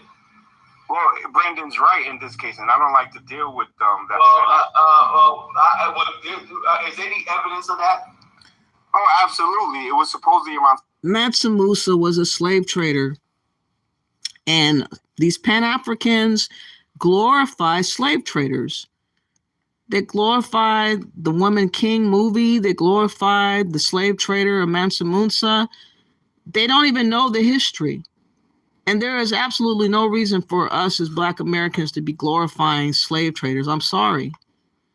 That is ludicrous. That is absolutely insane. And he doesn't even know as he sits up here looking as dumb as he's looking. 16,000. Who do you think was carrying all that gold? But what I'm saying is this though, when you talk about slavery and stuff like that, you guys don't put things in the context. You're talking about the ancient world. That was the world. They're still doing it to today. What are you talking? Now here's the thing, Nagmeezy, right? Do you believe in America is an enlightened civilization? Yes. Okay, what would an enlightened civilization doing participating in slavery? Great question, Kala. What would an enlightened African nation be? Africans on the coast of West Africa weren't enlightened. America calls itself an enlightened. Huh? Oh, so you mean back in those days? See, you said, are we an enlightened nation? Yes, I do believe we're an enlightened nation. But if you're talking about now and then, America in its inception said it's an founding, an enlightened nation and stuff like that. This is Western civilization. This is where this is the apex of human civilization, all this stuff like this. But yet they basically compare themselves to Africans on the coast of West Africa, which they basically instigated wars against Africans against each other to induce slavery. They didn't have to instigate anything. Africans were warring prior to the European coming. So why did the Europeans put people on boats and bring them on and build their cities up? Do you know answer? Because Africans sold them. So because Africans sold them. You don't answer them the city you live in was a disease infested. I don't live in Amsterdam. It's like that, you know. The slave trade I don't live in Amsterdam. Liverpool was a freaking shithole. Same thing in Lisbon, Portugal. Wrong. All these places got because of the slave trade. Wait, but you're wrong. You're totally wrong. How am I wrong? Let me explain to you how you're wrong and watch you cut me off in 5 seconds. First of all, to be able to bring enslaved Africans to America and the Caribbean and South America, you had African involvement. We know. Okay, so who was the source? It was the Africans. Who went into hinterland to grab other Africans? It was the Africans. For the slave trade. Wait, but hold on, brother. Let me tell. We're gonna get there. So it was African involvement in the slave trade. So this is all about the premise of you accepting the slave name of enslavers. Those people were enslavers. They were the people that were working for the white man to go into the hinterland and then grab enslaved Africans. That's a fact. Now, they didn't care what happened to those that they enslaved. I mean, yes, they were enslaved on the continent of Africa, held on the continent of Africa, walked from the hinterland all the way to the coast and held there and guarded by other Africans until they got onto the ship and then shipped to America. So Afridamus is just entering in the room. He's coming right when he's talking about the slave traders, which his bloodline was a part of being a slave trader, by the way. His name to fame is, oh, we kept the slaves, though. We didn't sell them. We kept the slaves. We kept them in our compound, our villages, our government, not government. They didn't have no capacity to rule anything. They were slaves. But at least we kept the slaves within type of conversation. So he is deliberately entered in right here so he could take over and have the expertise and give validation to Nakmeezy and slide and slither on in. Listen. Oh, Lord. So now, wait, I'm getting to something. I want to talk about Amsterdam real quick. So when you take that into effect, we are in the middle. We were the chattel of the white enslavers and the African slave merchant. So if you want to say who's worst, if you're looking at it from a pan-African standpoint, and I'm not a pan-African, but what's worse? Black people selling other black people, or white people buying black people that other black people offered for sale. So let me ask you a question, right? Wait. You're always asking questions. And this is why Pan-Africans are so dumb. And I have no respect for them because they try to play dumb for Africans. They try to give them the benefit of the doubt for benefit of the doubt they should not be given because they were slave traders. There's just no way around that. But somehow Pan-Africans are supposed to make it seem better or not as bad as it really is. And it's just really interesting how we play ourselves and we allow others to come in our midst and infiltrate and try to play us too and try to downplay the significance of being slave traders. And they want us to just be mad at the white folks. I'm mad at everybody. Everybody. Let's take that there. And then we'll go to Amsterdam. Matter of fact, let me do Amsterdam right now. I don't live in Amsterdam. I live in a city that creates most of the money in this country, okay? Rotterdam, because of the port of Rotterdam, second biggest port in Europe. Now, there's a company called the Dutch VOC, right? They were busy also with spices. They did all that spice stuff in Indonesia, and they were busy with African slavery. Now, where did they get their slaves? Mostly, they got them from Ghana. Akan people, they were in cahoots with the Ashanti. They were down with the Ashanti and the British. And these same people, these Ashanti right now is having their own jewelry being loaned back to them from Britain. They're still in a servient relation with Britain. They take orders and now they're trying to get us in the fold through this President Otto, through Dr. Ericana and all these other Pan-Africans who are, again, targeting so-called African Americans here in America for their debt, all their types of monies that they owe.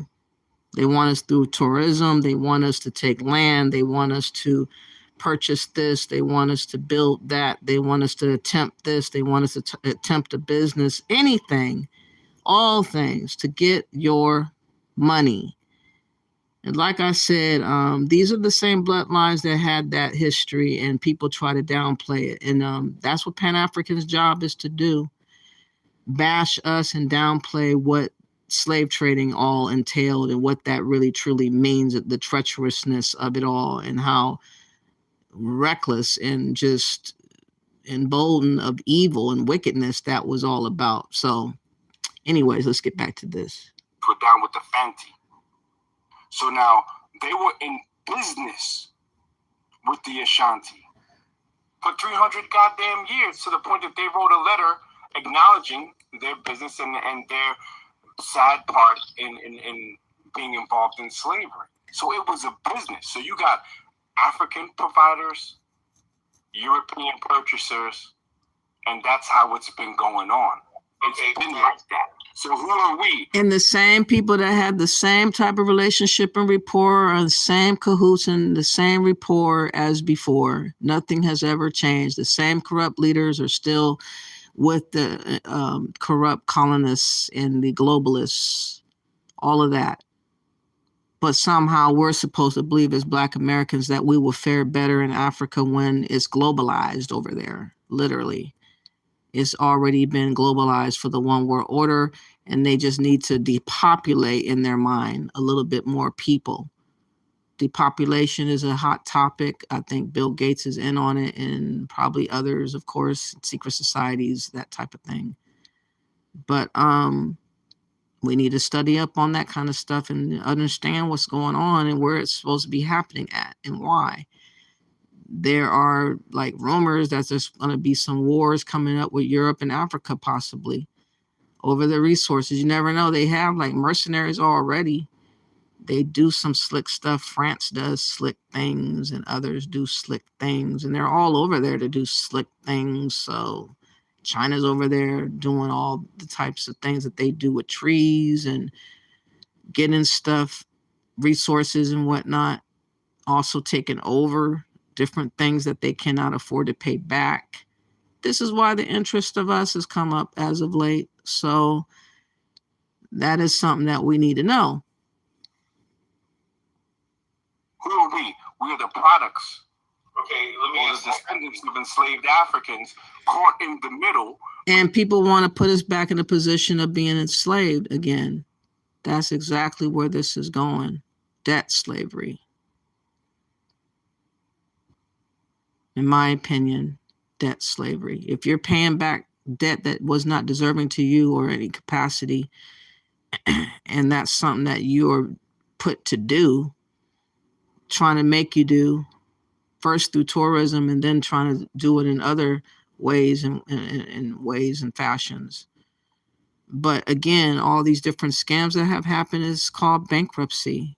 They depleting your resources and just different ways of getting you caught up to the point where you are depleting. And that's what's happening to us from the inside and the outside. We got a lot of catching up to do. Between greedy, unscrupulous, non-innovative African leadership on the continent back then, and devils on boats. So we're in the middle. So who's worse? They're both equally fault. They're both equally fault. Bingo. Don't put one above the other.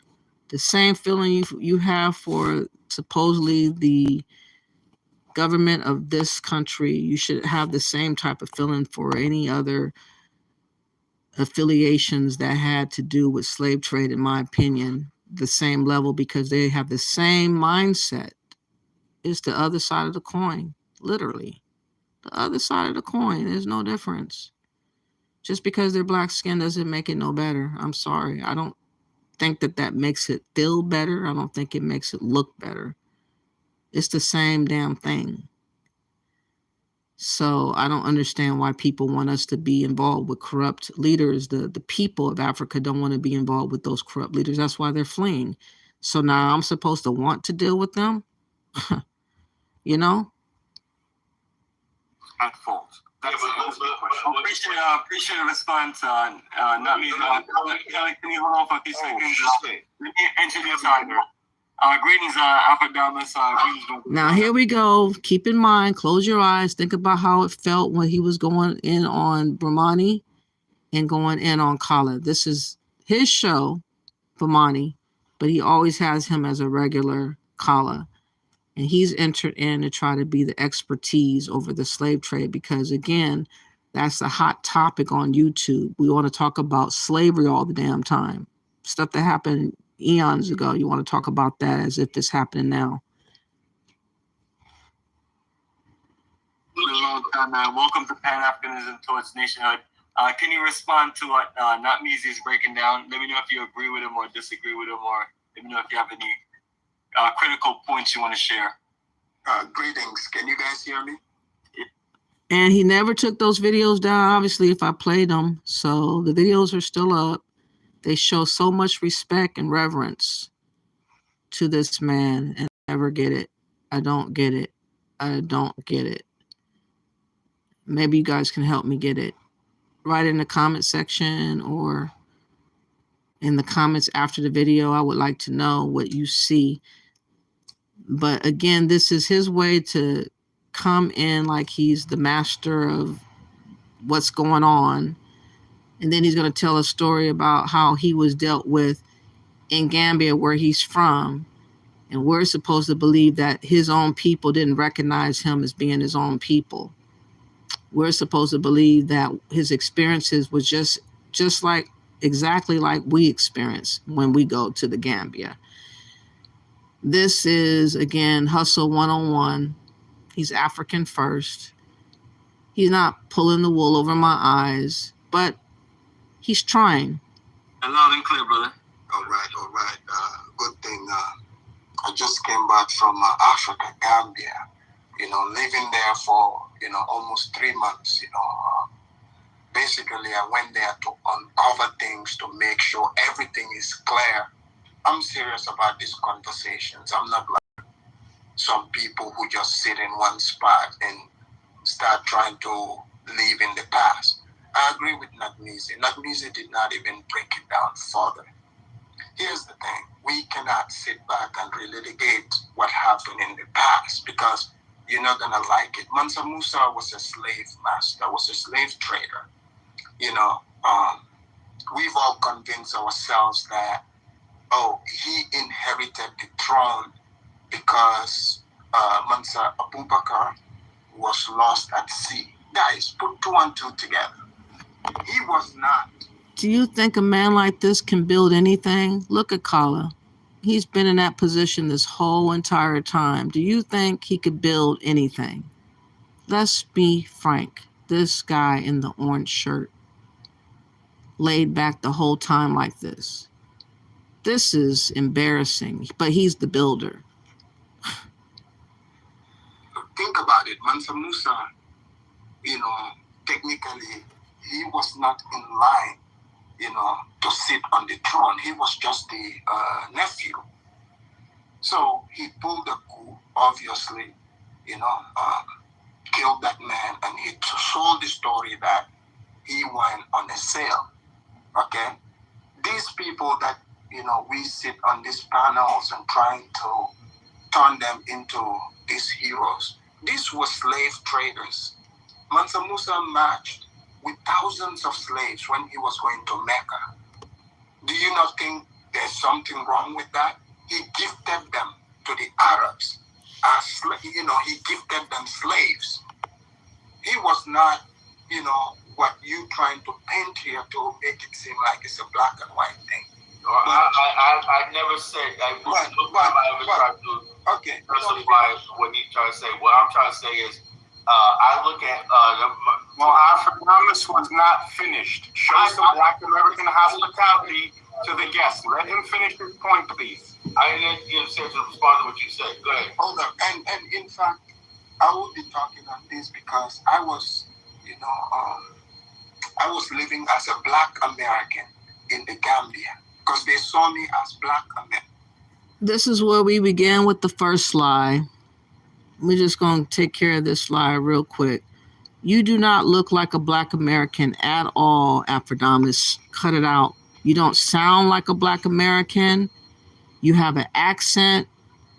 You don't look like us. You could pass for maybe Jamaican or Haitian, but you can't pass for a Black American. Stop it. Stop it. Stop it. Let me show you one of the other video that I have of you where they can really see you better, because I'm tired of just this manipulation, this unnecessary lying that you're doing. Dude, you don't look nothing like a Black American. Nothing. You don't sound like one either. So I don't know why you just went there. Let me find this video. Oh, I cannot stand liars. Here's Afridamus on a better California veterans have given video where you could see. often at extraordinary cost to themselves. And then there's a guy that's a Gambian that looks exactly like him. They're both from the Gambia. But this is Afridamus. The different animals on television. But if you look at the way, like Black Americans are socialized here, they are, compared to Africans, they are domesticated Africans because they are constant, they are raised not by their own, they are raised by different people. Because when you go to schools, right, for instance, the reason why I came up with it, I'm able to see it. You go to, like in the schools, the people that teach, Black children most of the time are not Black people themselves. Right. The television programs, the shows, that they bombard them with, it's not written by African American people. It's not them putting it on. And most people, their children are raised by that, through TV. So an African, for instance, where I come from, when I was growing up, it's free range. You are on your own. You're thinking on your own. The people you interact with is the people that are there. You see what I'm saying? From your own culture. My idea of school, for instance, going to school, is not to go look for a job. I'm just curious about what is in the books, like what white people are talking about. That's what I was curious about, you see? And yeah, this is why, okay, for instance, O'Shea, you've been to Africa. Anyways, you got a good look at his face. He doesn't look like no American. He looks more like another African, which is this guy that he's about to show. So how long have you been in America? Yeah. You've been in America? So they flew you in? Smart. Yeah, they flew you in America. Okay, go ahead, man. I'm done. He looks more like him. I was looking for this other guy that's from the Gambia, and I can't find that video. It just somehow dissolved away. I might have to find it another time. I can't remember how to spell his name. Let me see. Let me see if this would make it better. No. Okay, let's get back to the other video. So anyways, he doesn't look like us. He doesn't sound like us. He sounds like and looks like a Gambian with an accent. His people know exactly who he is. He speaks their language, yet he wants to have us to believe that they didn't recognize him, that he fully was accepted as being a Black American. That's what he would like us to believe, and that's just not the truth. And the truth is not in him. So this is the beginning of his lie. And so him claiming living as a Black American is full of crap.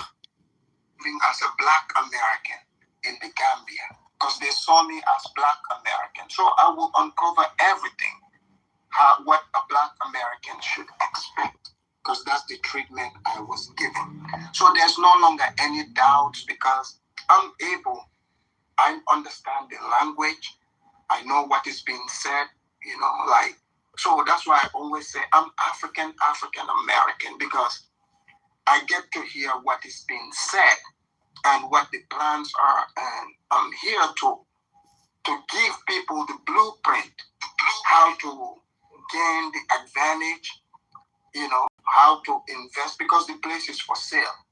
We don't have to go back to, thousands of years. Right now, the African's mind is still open to selling. The Africans are not that creative, but it's just like back in the days. So therefore, they believe in using humans as capital. They will sell you. So right now, there's just not, open buyers. So now land is what is for sale. Is gold there. The people's eyes are opening, but still they are not creative to selling it, to building. So the Black Americans that are coming, especially in Gambia. In fact, I bought a huge piece of land there. I got sued in court because they thought I was Black American. They wanted to take my land. You see, they wanted to take my land. And going through that ordeal actually helped open my eyes and understand a lot of things, because I'm not operating in emotions. I want to know why things are the way they are. So the way color is painting things, especially like Gambia, that's not how it is. You're just looked at as the money bag ATM. You have the blue passport. You're American. You are a big man. Act like it. Stop acting like a victim. You are seen. You're a big man. Act like it. Go over there and invest and take control of this and do this and know how to say this and know how to curve over here and do this. But you're giving up your money, though, and that's the objective. That's all the objective that he has to have, that you still give up that money, though. So if he can make you believe that you just have to give up that money and then what he says for you to do, you can do, he got you. He got you. This is his people right here. This is this so-called Dr. Amana Adama Endow. If I'm pronouncing it right, I'm sorry, or wrong, I'm sorry.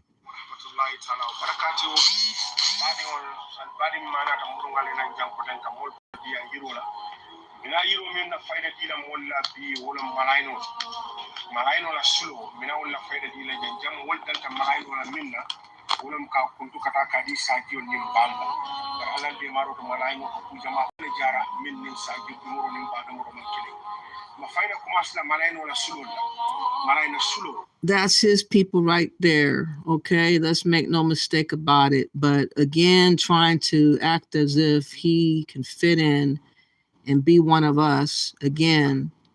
I'm just tired of liars. Hold on. Why you have to do that? This phone is a truck. Come on. You've been to Africa.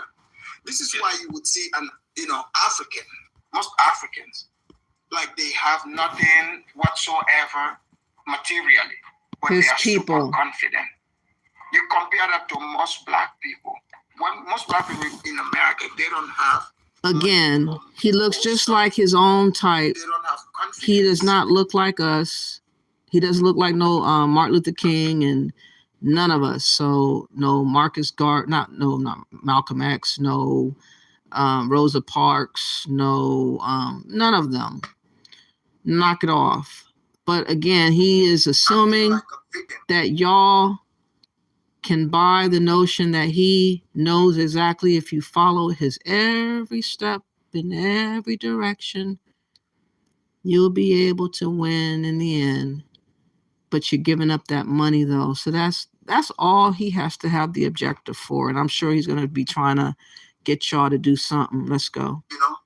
You are seen as a big man. Act like it. You are seen as an ATM. Fine. Don't get upset. You are the ATM. The money that you know, if you don't dispense it, it's not gonna come out. Your machine can malfunction. So you know, you can play games. You know, you can be like like a honey. You are attracting it, but there are bees around. You're willing to sting.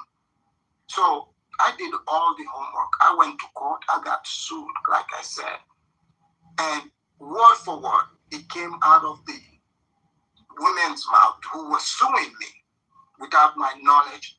They connived with the court. So what I uncovered is, yes, Gambia is not like Ghana. Ghana, where the land, they have custodians of the land, like the chiefs, they own the land. In Gambia, it's not like that. In Gambia, people own the land, the families, you know, they own the land, individuals own it. But when you buy it, you own it outright. But now, bypassing that process, that's where most people get stuck, because you're going with this emotion, talking about pan-Africanism, blackity black stuff. You are opening yourself to be taken advantage of.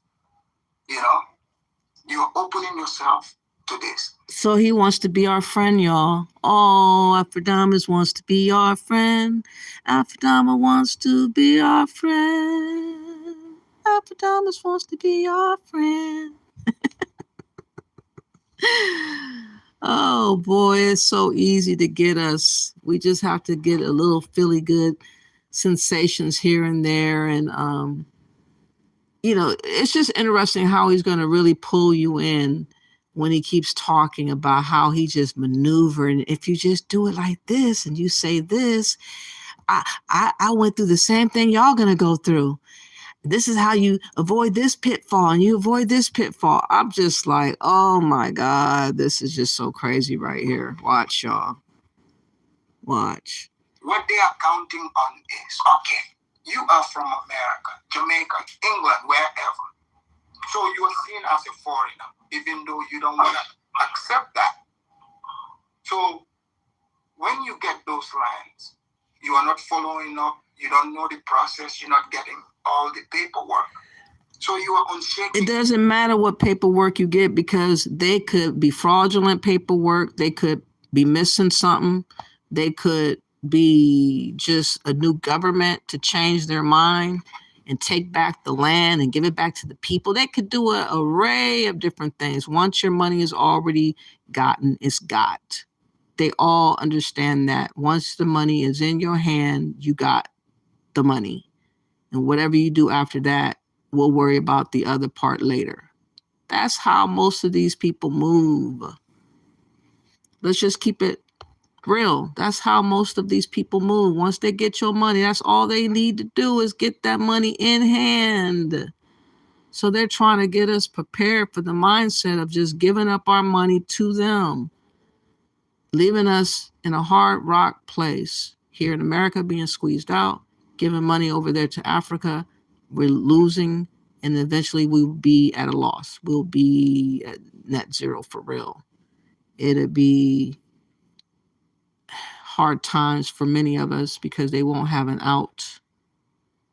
A lot of homelessness, a lot of depression, a lot of going insane or getting reckless and getting criminal minded, or really hitting hard times.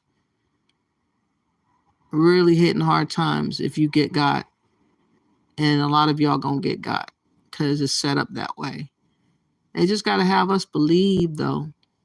Again, they get to receive as we give it up. And we got to change that format. We got to change that. We got to do something here in America.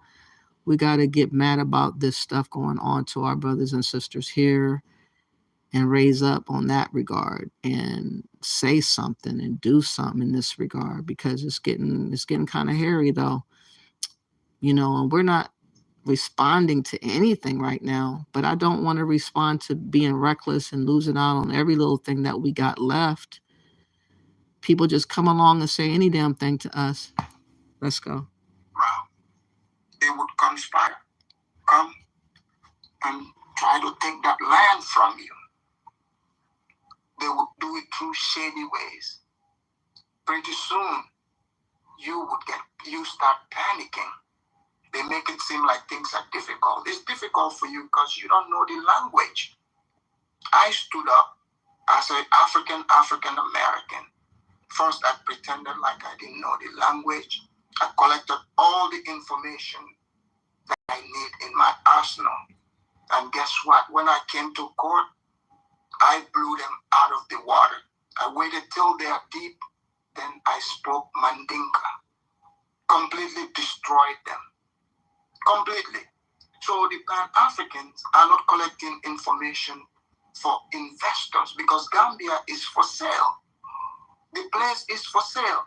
But who amongst all these people can bring you this information? It's for sale now, but it still can change at any time, which people are finding out. So it's very interesting how he's trying to make it seem like it's not no big deal. Things is easier than what you really realize. You still don't know the language, and even still, you're not him. You're not a Gambian. Like he's trying to say that he's not really, but he is. Owning land is almost better than Ghana because you buy it from individuals and you're keeping it. But you have black people talking about we Pan-Africans, we want to repatriate. But people go off as individuals. They want to live like the Gambians. That's hostile to you. The person is smiling to you, you know, but the intention is terrible. Not all, but most. I'm just telling you as the undercover brother here. So, if you truly about that investment, throw that kumbaya shit. Negroes don't have to love each other. You work with people, you don't have to love them. But you have to have similar interests. You know, you keep dwelling about slavery, the past. You are still technically not seen as the slave of the 17th and 18th century, but you're seen as modern day slave. And this modern day slave is you have to dish out money. You know, you are giving fake love. People come to you and say, brother, those people are even the worst of the worst. So pull your big boy pants up. Stop crying about slavery. The slavers on the coast, the Africans, they are worse than the white people, okay? They were worse than the white people. They still exist. The spirit still exists. Just accept it and find your way to be advantageous. Nagnizi is completely correct. He's correct. But what Kala is preaching, this is not going to help anybody that is a diaspora. Because he wants you to show up weak. So not only does he call himself being our friend, but he gets a chance to take a dig at Kala because he doesn't respect him, which I don't too much either anyways, but he's not showing any respect on their platform.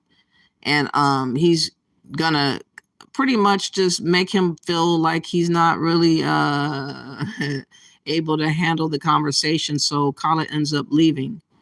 He ends up leaving in this live. I don't know if I'm going to go that long, but that's where the direction of this is going. The Africans want you to show up weak.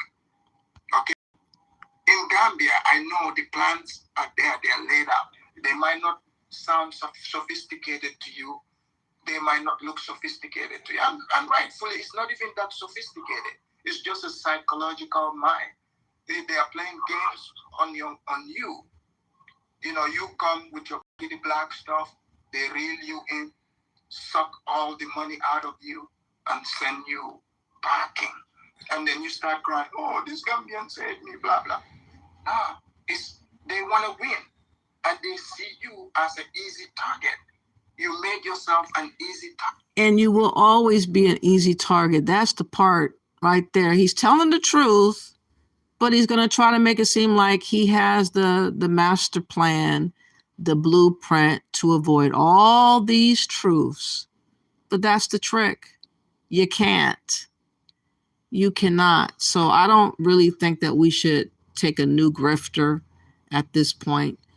I'm thinking that he's going to try to pivot and try to call himself trying to get plans for people to try to go in his leadership direction to the Gambia and trust in him. So that's coming up. It's just so many times that people just go ahead and line us up, though. I think that we should just not allow these types of things to keep happening because people just think that we're easy to manipulate. They really do. They really, really do. Okay. Why do you think the Chinese, the Indians, all these people succeed? I did all that homework for you. I went there, I took the bullet. He did all that homework for y'all. Oh, Afridamus. He did all that homework. We went through all the toil and all the pain and suffering. You ain't got to worry about none of that. You just have to fork over your money and everything's going to be all right. That's all you have to do. I mean, I can't even tell you guys in this one sitting what I have uncovered. How many lawsuits I was hit with while I was there. You know, and I went that deep on purpose because now you know who your enemies are. If you don't know your enemies, you can never win the war. And when I say enemy, it doesn't mean you just like, okay, I'm going to go after these people. You just know they are against you, one way or the other. If somebody is in the way of your progress, someone wants to take a land that you rightfully bought, they are your enemy. And you have to see them with that eye. All you need to plan is to destroy this enemy. Why do you care if they are black? Don't you think those same Africans were selling other people that are Africans? And by the way, they are not even the same people. I would go as far as saying very different ethnic groups. Very, very different. It's just their skin color look the same. That's why there's no patriotic mindset there. Because what are they uniting on? They have nothing to unite on. So therefore, the place is for sale. It's for sale. Show up with your bag. See, I don't think that he was gone for 3 months and linked up with somebody that told him how he can go ahead and get us attracted, a newfound attraction to the Gambia with what he's trying to do right here. I think that he linked up to somebody now and they're trying to like maneuver to try to get the money from us as well. So again, I'm just reporting my opinion, my observation. You guys could check him out, Afridamus report, and see where he's going to be trying to go. Actually, he did a live a few days ago talking about his experience and how, again, he suffered and went through this and that as a Black American. He's not a Black American, and he's lying. He's lying. That's a lie. That's the first lie. But I just don't like people like that just think that they can just pull the wool over our eyes. He is African first. He's always said that. He's said before that we would never be recognized as African. I've seen him on, what's her platform name? Fang Tribe.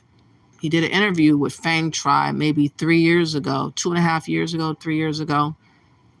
He had made mention that we could never, ever be considered African. And I don't consider myself African. But my point being is that he said that too. And I was happy when he said it. I was like, yeah, we can't. And so now he's changed, talking about we're domesticated Africans, you know. And now he's talking about trying to make us into Africans. And so I think there's different people that have different agendas. And I think that different sponsorships or different agendas come about through contacting various platforms to push and peddle certain ideas, one being land or one being just this so-called notion that you're African or Pan-African and all these other things that come about. Everything to do with us being distracted, everything to do with us spending our money, and everything to do with trusting and believing in other people that don't have good intentions for us overall. That is what Pan-Africanism is about, and that is what this notion of trusting and believing in anything, when you see the signs of all this destruction and disaster that's happening around this return to Africa. There's not a lot of success stories like that. Y'all know it. Y'all know it. Absolutely know it. Anyways, let's listen to more of this unbelievable bullshit. Find the most valuable lands like I did. You know, I'm inviting people to the area. You know, show up, buy the place, build the... I'm inviting people to the area. Bingo. I'm inviting people to the area. Yep. And when you get them, you're going to want to get that money. Again, we're always going to be targeted. When we going to take charge of something? When we going to feel some kind of way about something? When we going to respond accordingly? When? We always have to be reactionary and respond based on what other people say to us. Based on what they say to us. And there's not a lot of people to refute, you know, bullshit like I do. Not many. Because everybody's trying to get along and get the likes and clicks and views. Please hit the like, share, subscribe. That would be greatly appreciated.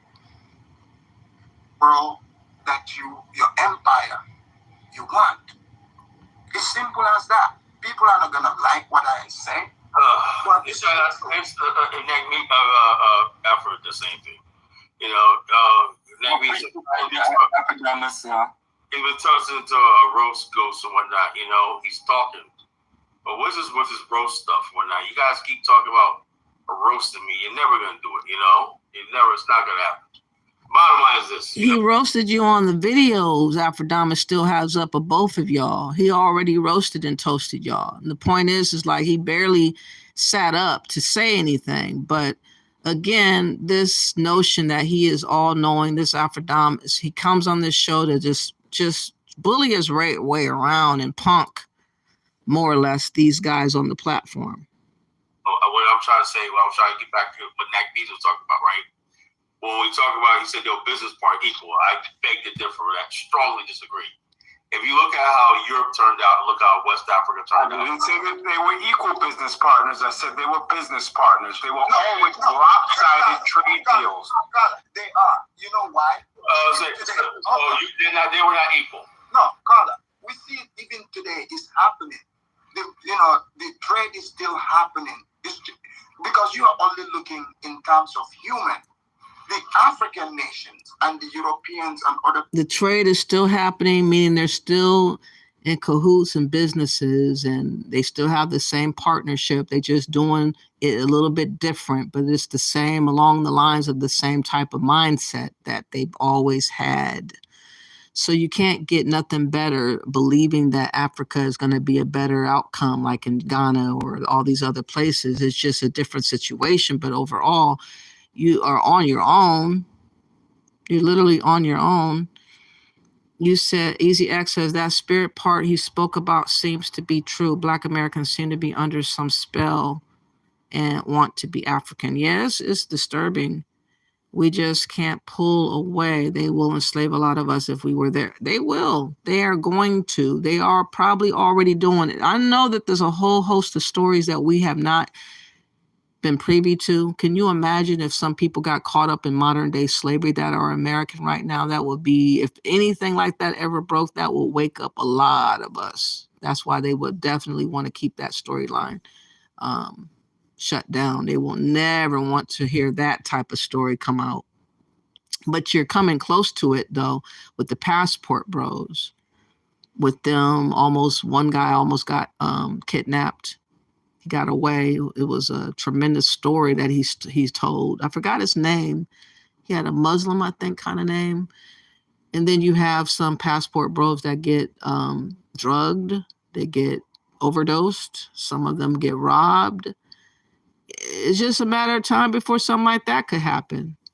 I know that there was one guy that's missing from the standpoint of this guy by the name of DC. This guy ended up trying to go to Colombia, I believe, and he has not been seen for over a month.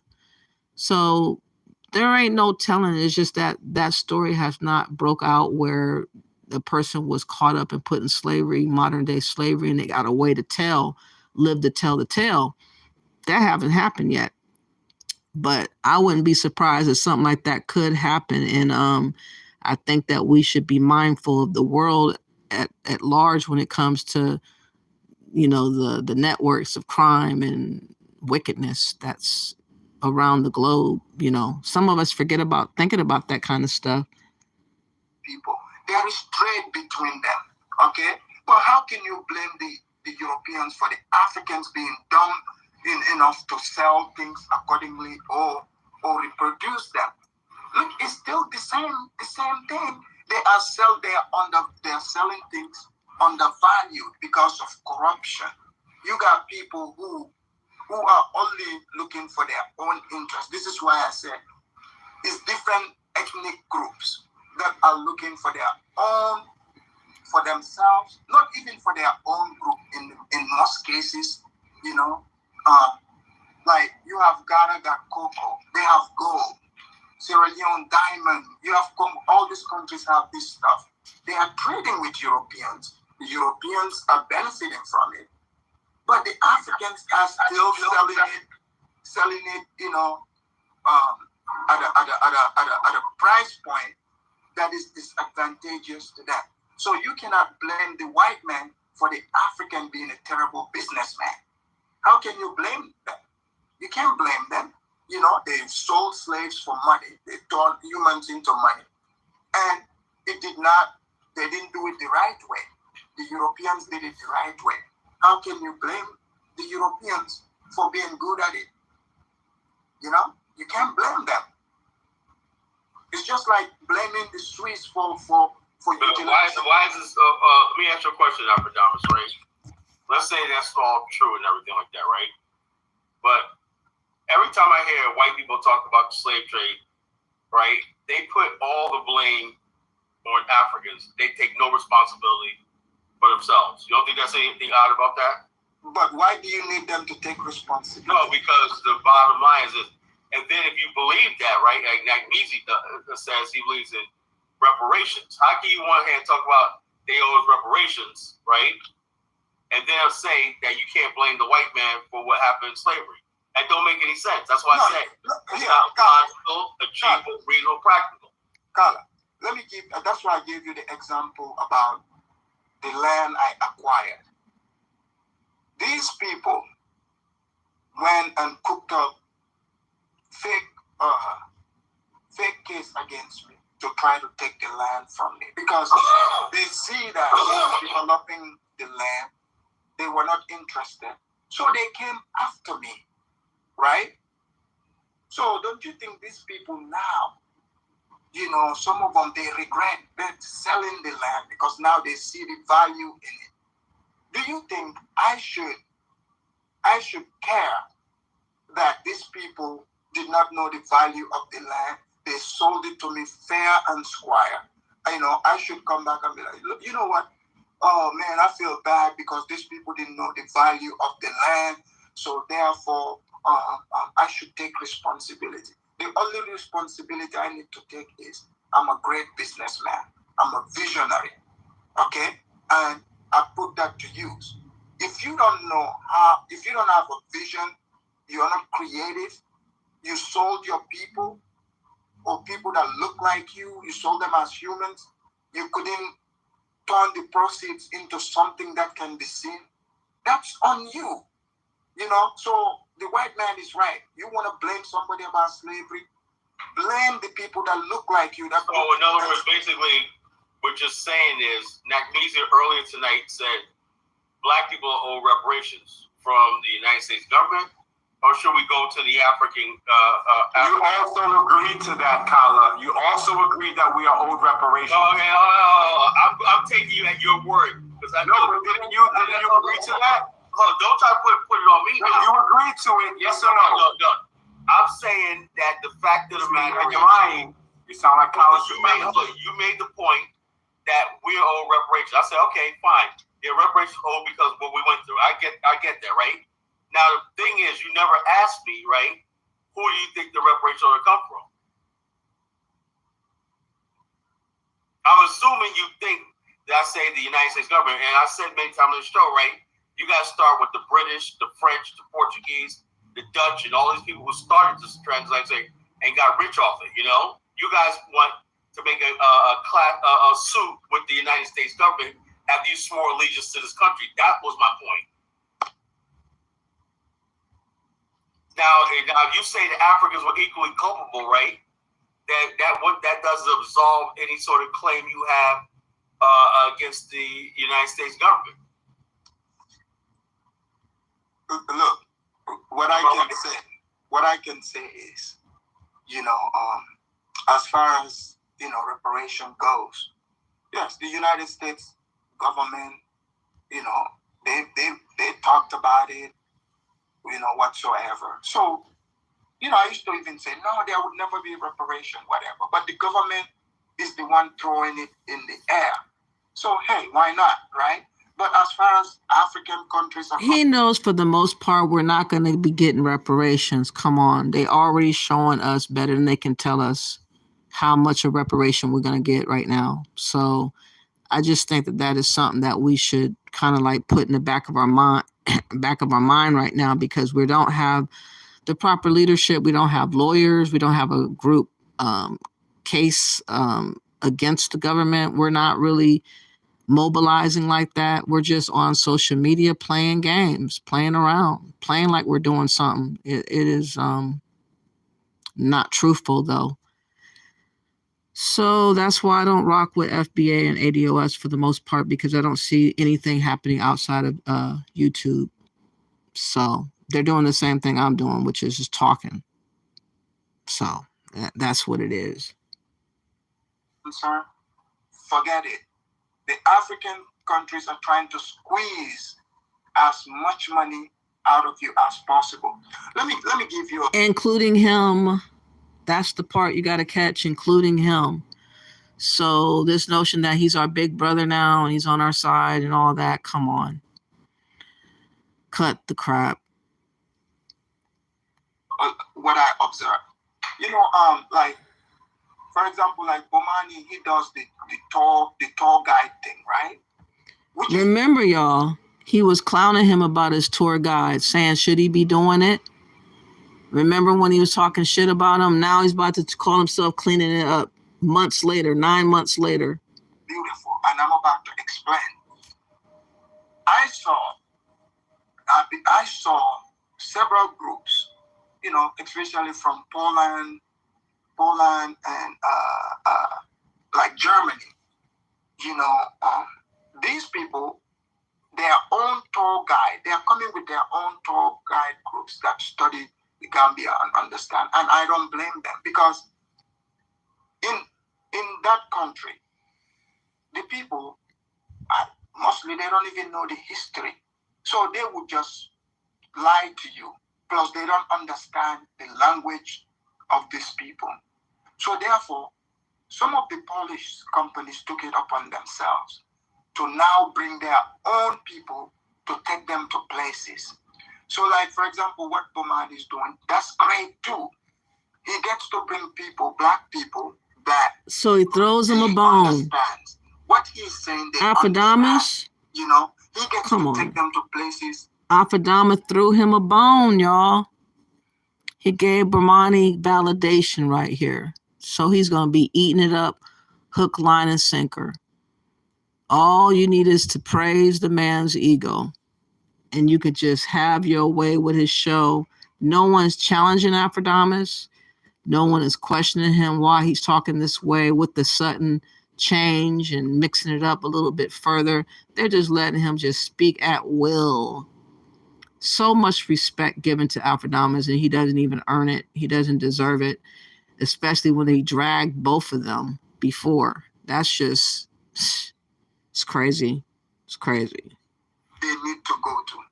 So this is the game people think is just a mere game, but the white people from Poland and these places are doing this so that they can, their people can enjoy fully what they came there for. And when you move a certain way, it's nothing against the Gambian people whatsoever. You just have a standard, and you need to live up to that standard. You enjoy living in a nice big house. They don't have it. You go and build it on your own land with a group of people, and live that life. You cannot rely to say, oh, brotherhood, blah, blah, blah. You're going around people who are pretending also to know about blackness. There's difference between black and African. You know how I know this? Because I live there as a black person. I'm seen as a black American. Again, that's full of shit. They know he got family there. He's from there. He speaks the language. He's saying anything to get us to believe him. And most, like I said, no one challenged him. I would have challenged him. I would have said something like, so what is this newfound new attitude that you got? How are the people not going to know who you are when you're from there? How nobody going to recognize you when you're from there? Come on. And you look like them. And you have an accent. They understand that Africans have accents if they speak English. It's crazy. They jack up prices on me. They conspire right in front of me. I was evading all the conspiracies.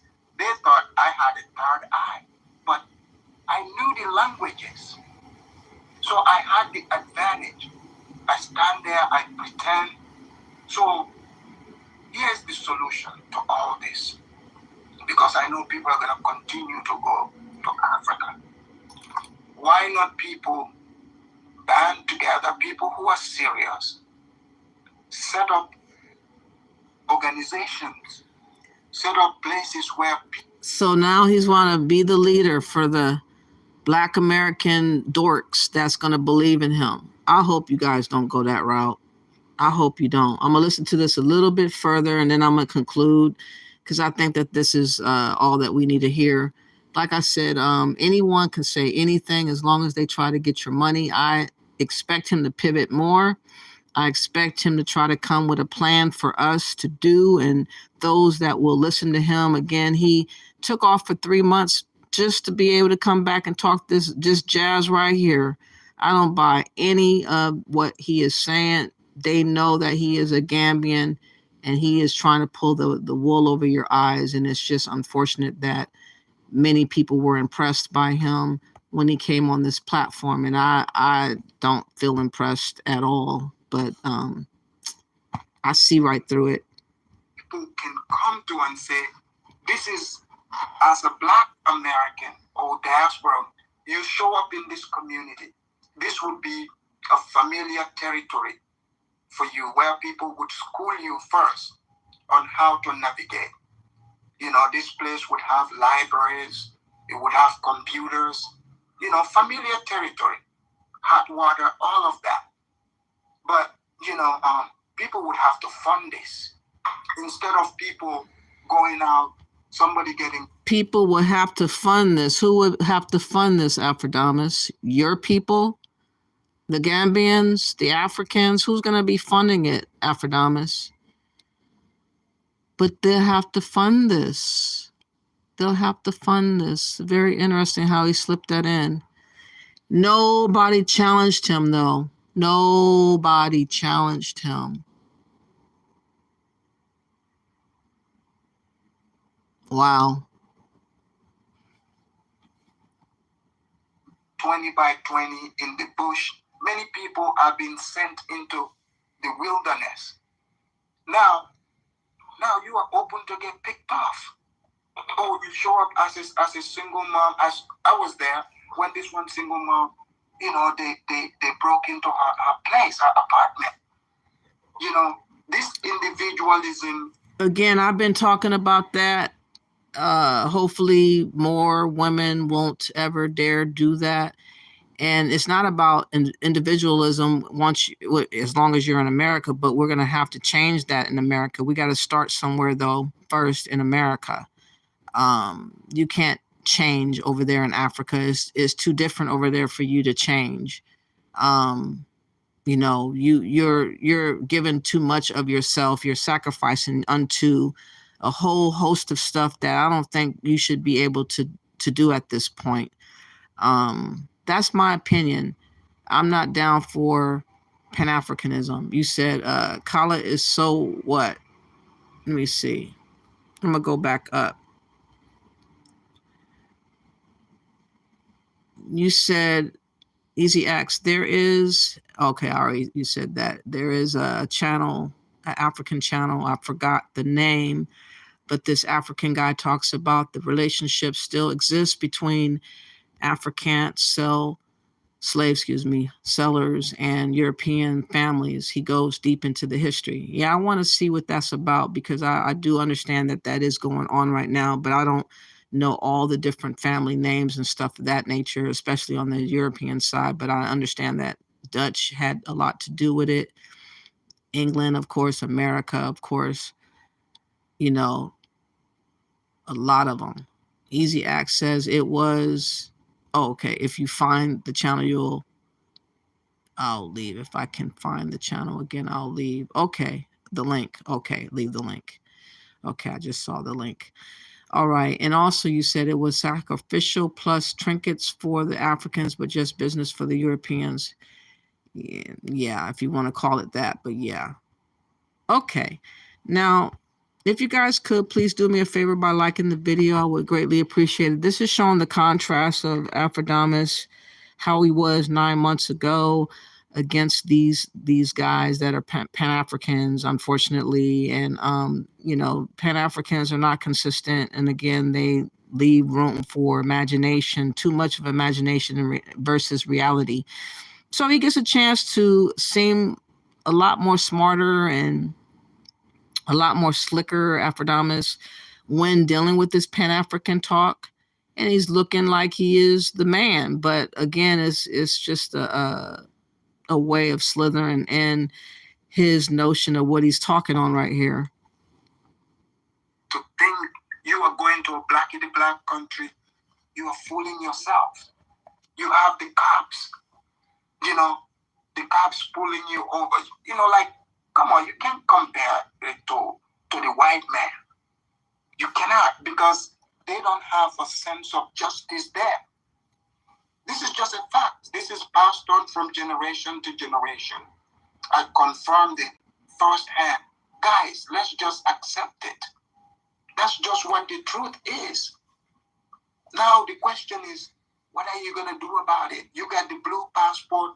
You're the big man. Act like it. You cannot show up as a victim. Ain't no one helping you out there. They are not helping you.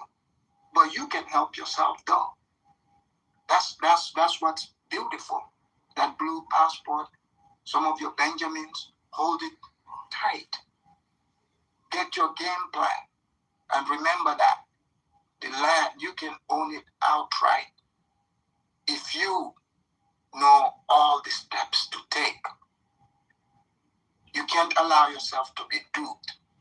This is what the Indians, the Lebanese, all these people are doing. While you're sitting on the fringes, talking about Mansa Musa, crying, and then people show up there, they say they're Pan-Africans. But they go on an individual journey and they fail. They wonder why they fail. There are people we've been saying, but mine I've been saying that for a while.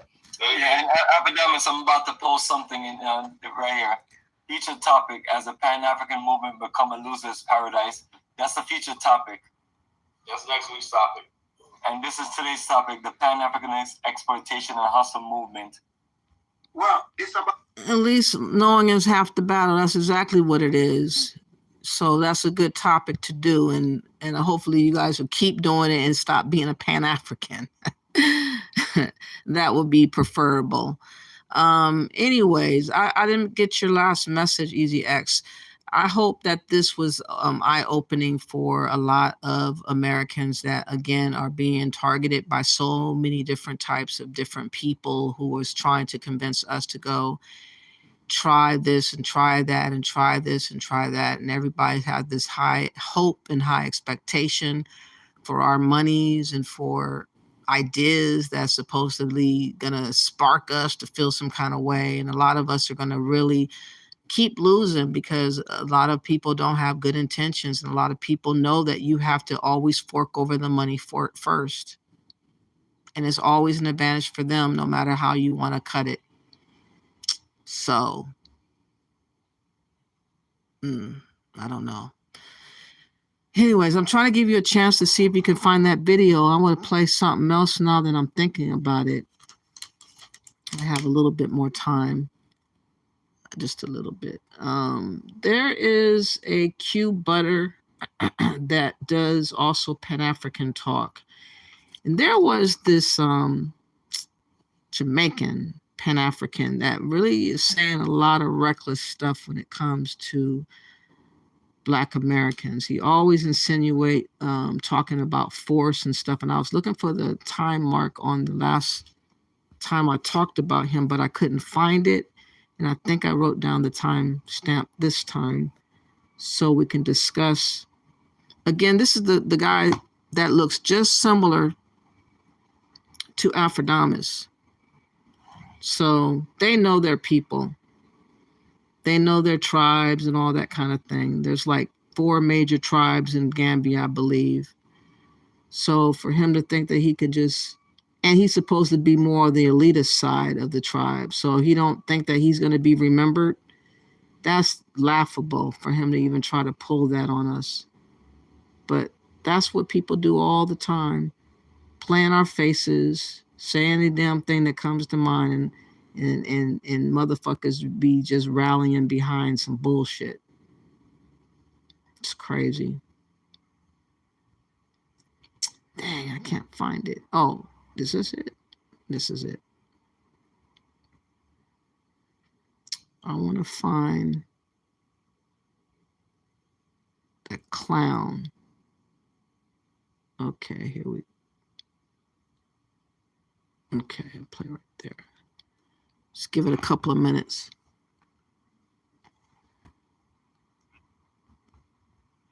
The value of the dollar that she received today as far as a final payment doesn't mean that she can stop working. Why? Because 10 years from now, the value of the dollar that she just made can drop, I don't know, 50% if it wanted to. And now every dollar that she had is now worth 50 cents. Now everything that she goes out to buy that she was used to spending $1 for, $1 now is first 50 cents. She has to spend actually double what she used to spend. That, what I'm talking about now, is what they call inflation, and how that affects the money that you receive, and why you can't allow yourself to get into the position mentally of saying that you've received your final payment. You don't have to repeat this situation again, because you got a situation where you don't control the value of the money that you acquired. So it doesn't allow you to sit. It doesn't allow you to sit back and rely on your faith. It forces you to constantly keep having the same drive and the same amount of discipline and putting in the same amount of work. Go ahead, Wale. I hear you trying to speak. So doesn't that also apply to the one who does not depend on their faith? They have to work twice as hard when the inflation kicks up the money twice as much the same way. Yeah, but the thing about it is being able to ease with, again, we're both talking about challenges, right? I never took away the challenge of the person who has to put in work.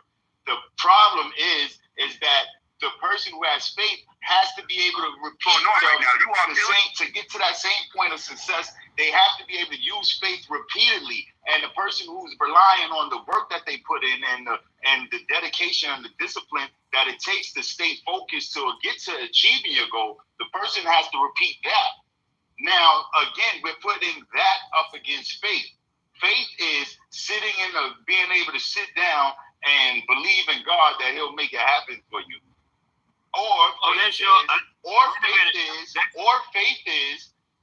Faith is you actually putting in the work, the physical work that is going to take to acquire the things that you want for yourself.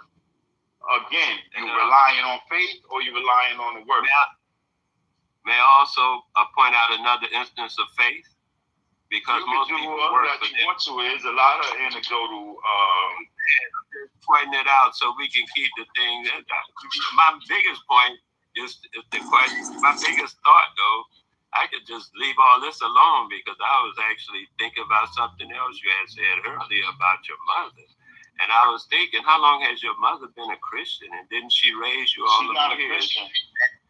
She's not a Christian. You said whatever her religious thing that you say you cannot go along with. And I just assume, as you see. This is not the right video. I had hoped that this was the right one, and I made a mistake, and I can't figure out which video it was. I'm sorry about that. I'm going to look for it and find it on another upcoming video. But I really appreciate everybody coming out. Again, the primary reason for this, you said for Black, I'm not on my computer. I can't find the link. That's okay. You can send it later on another show. On another show, anytime I'll play it because it's still going to fall in line with what is going on. Again, Afridamus is trying to pivot to be able to get in y'all heads to get y'all to fork up your money. And y'all need to start doing stuff here. I don't know what y'all thinking about, but things are going to have to happen here. Things are heating up here. Things are getting out of control here. I don't know why everything else is confusing. But talking about Marcus Garvey all the time, or mummies and Egypt and Kemet and pharaohs and frogs and dogs, hogs and all that kind of stuff is not going to help us.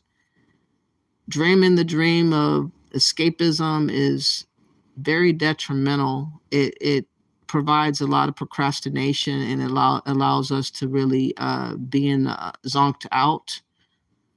So I'm just giving my opinion. Those can think however you like, but we have a lot to do in America, and I hope that we'll start thinking about those types of things and why we have to feel the way we feel. I know that our brothers and sisters in Chicago and New York is feeling a lot of pain in Denver, and it's coming to Detroit. I heard the migrants are coming to Detroit. I can't believe it. A lot is happening quick. A lot is happening quick.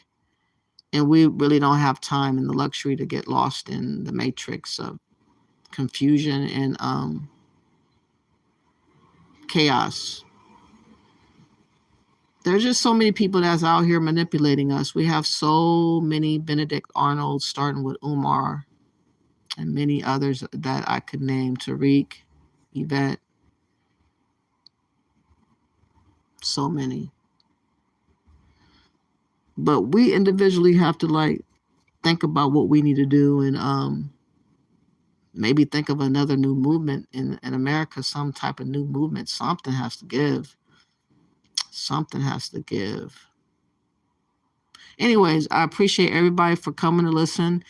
If you have not yet, please do me a favor by liking the video, sharing the video, subscribing to my channel. I think I have a lot more people that just listen more than support, but hopefully over time, people will understand my position. And my position is I'm a nationalist, a Black nationalist of America. Not an extremism type of vibration, but I do believe that I have a right, just like any other people, to identify myself. I feel like I should not be thrown into the throes of every other expectation and ideology created by people that just decided to do so. you know, at some point we have to forge ahead and think on our own and think about what we want to be and how we want to do outside of other influences, I'm saying. So we have to come up with our own idea that's fresh out the box. You know, I don't know what that is, but it's definitely got to be something new. Anyways, thank you all for appearing. Please like and share the video, and bless up.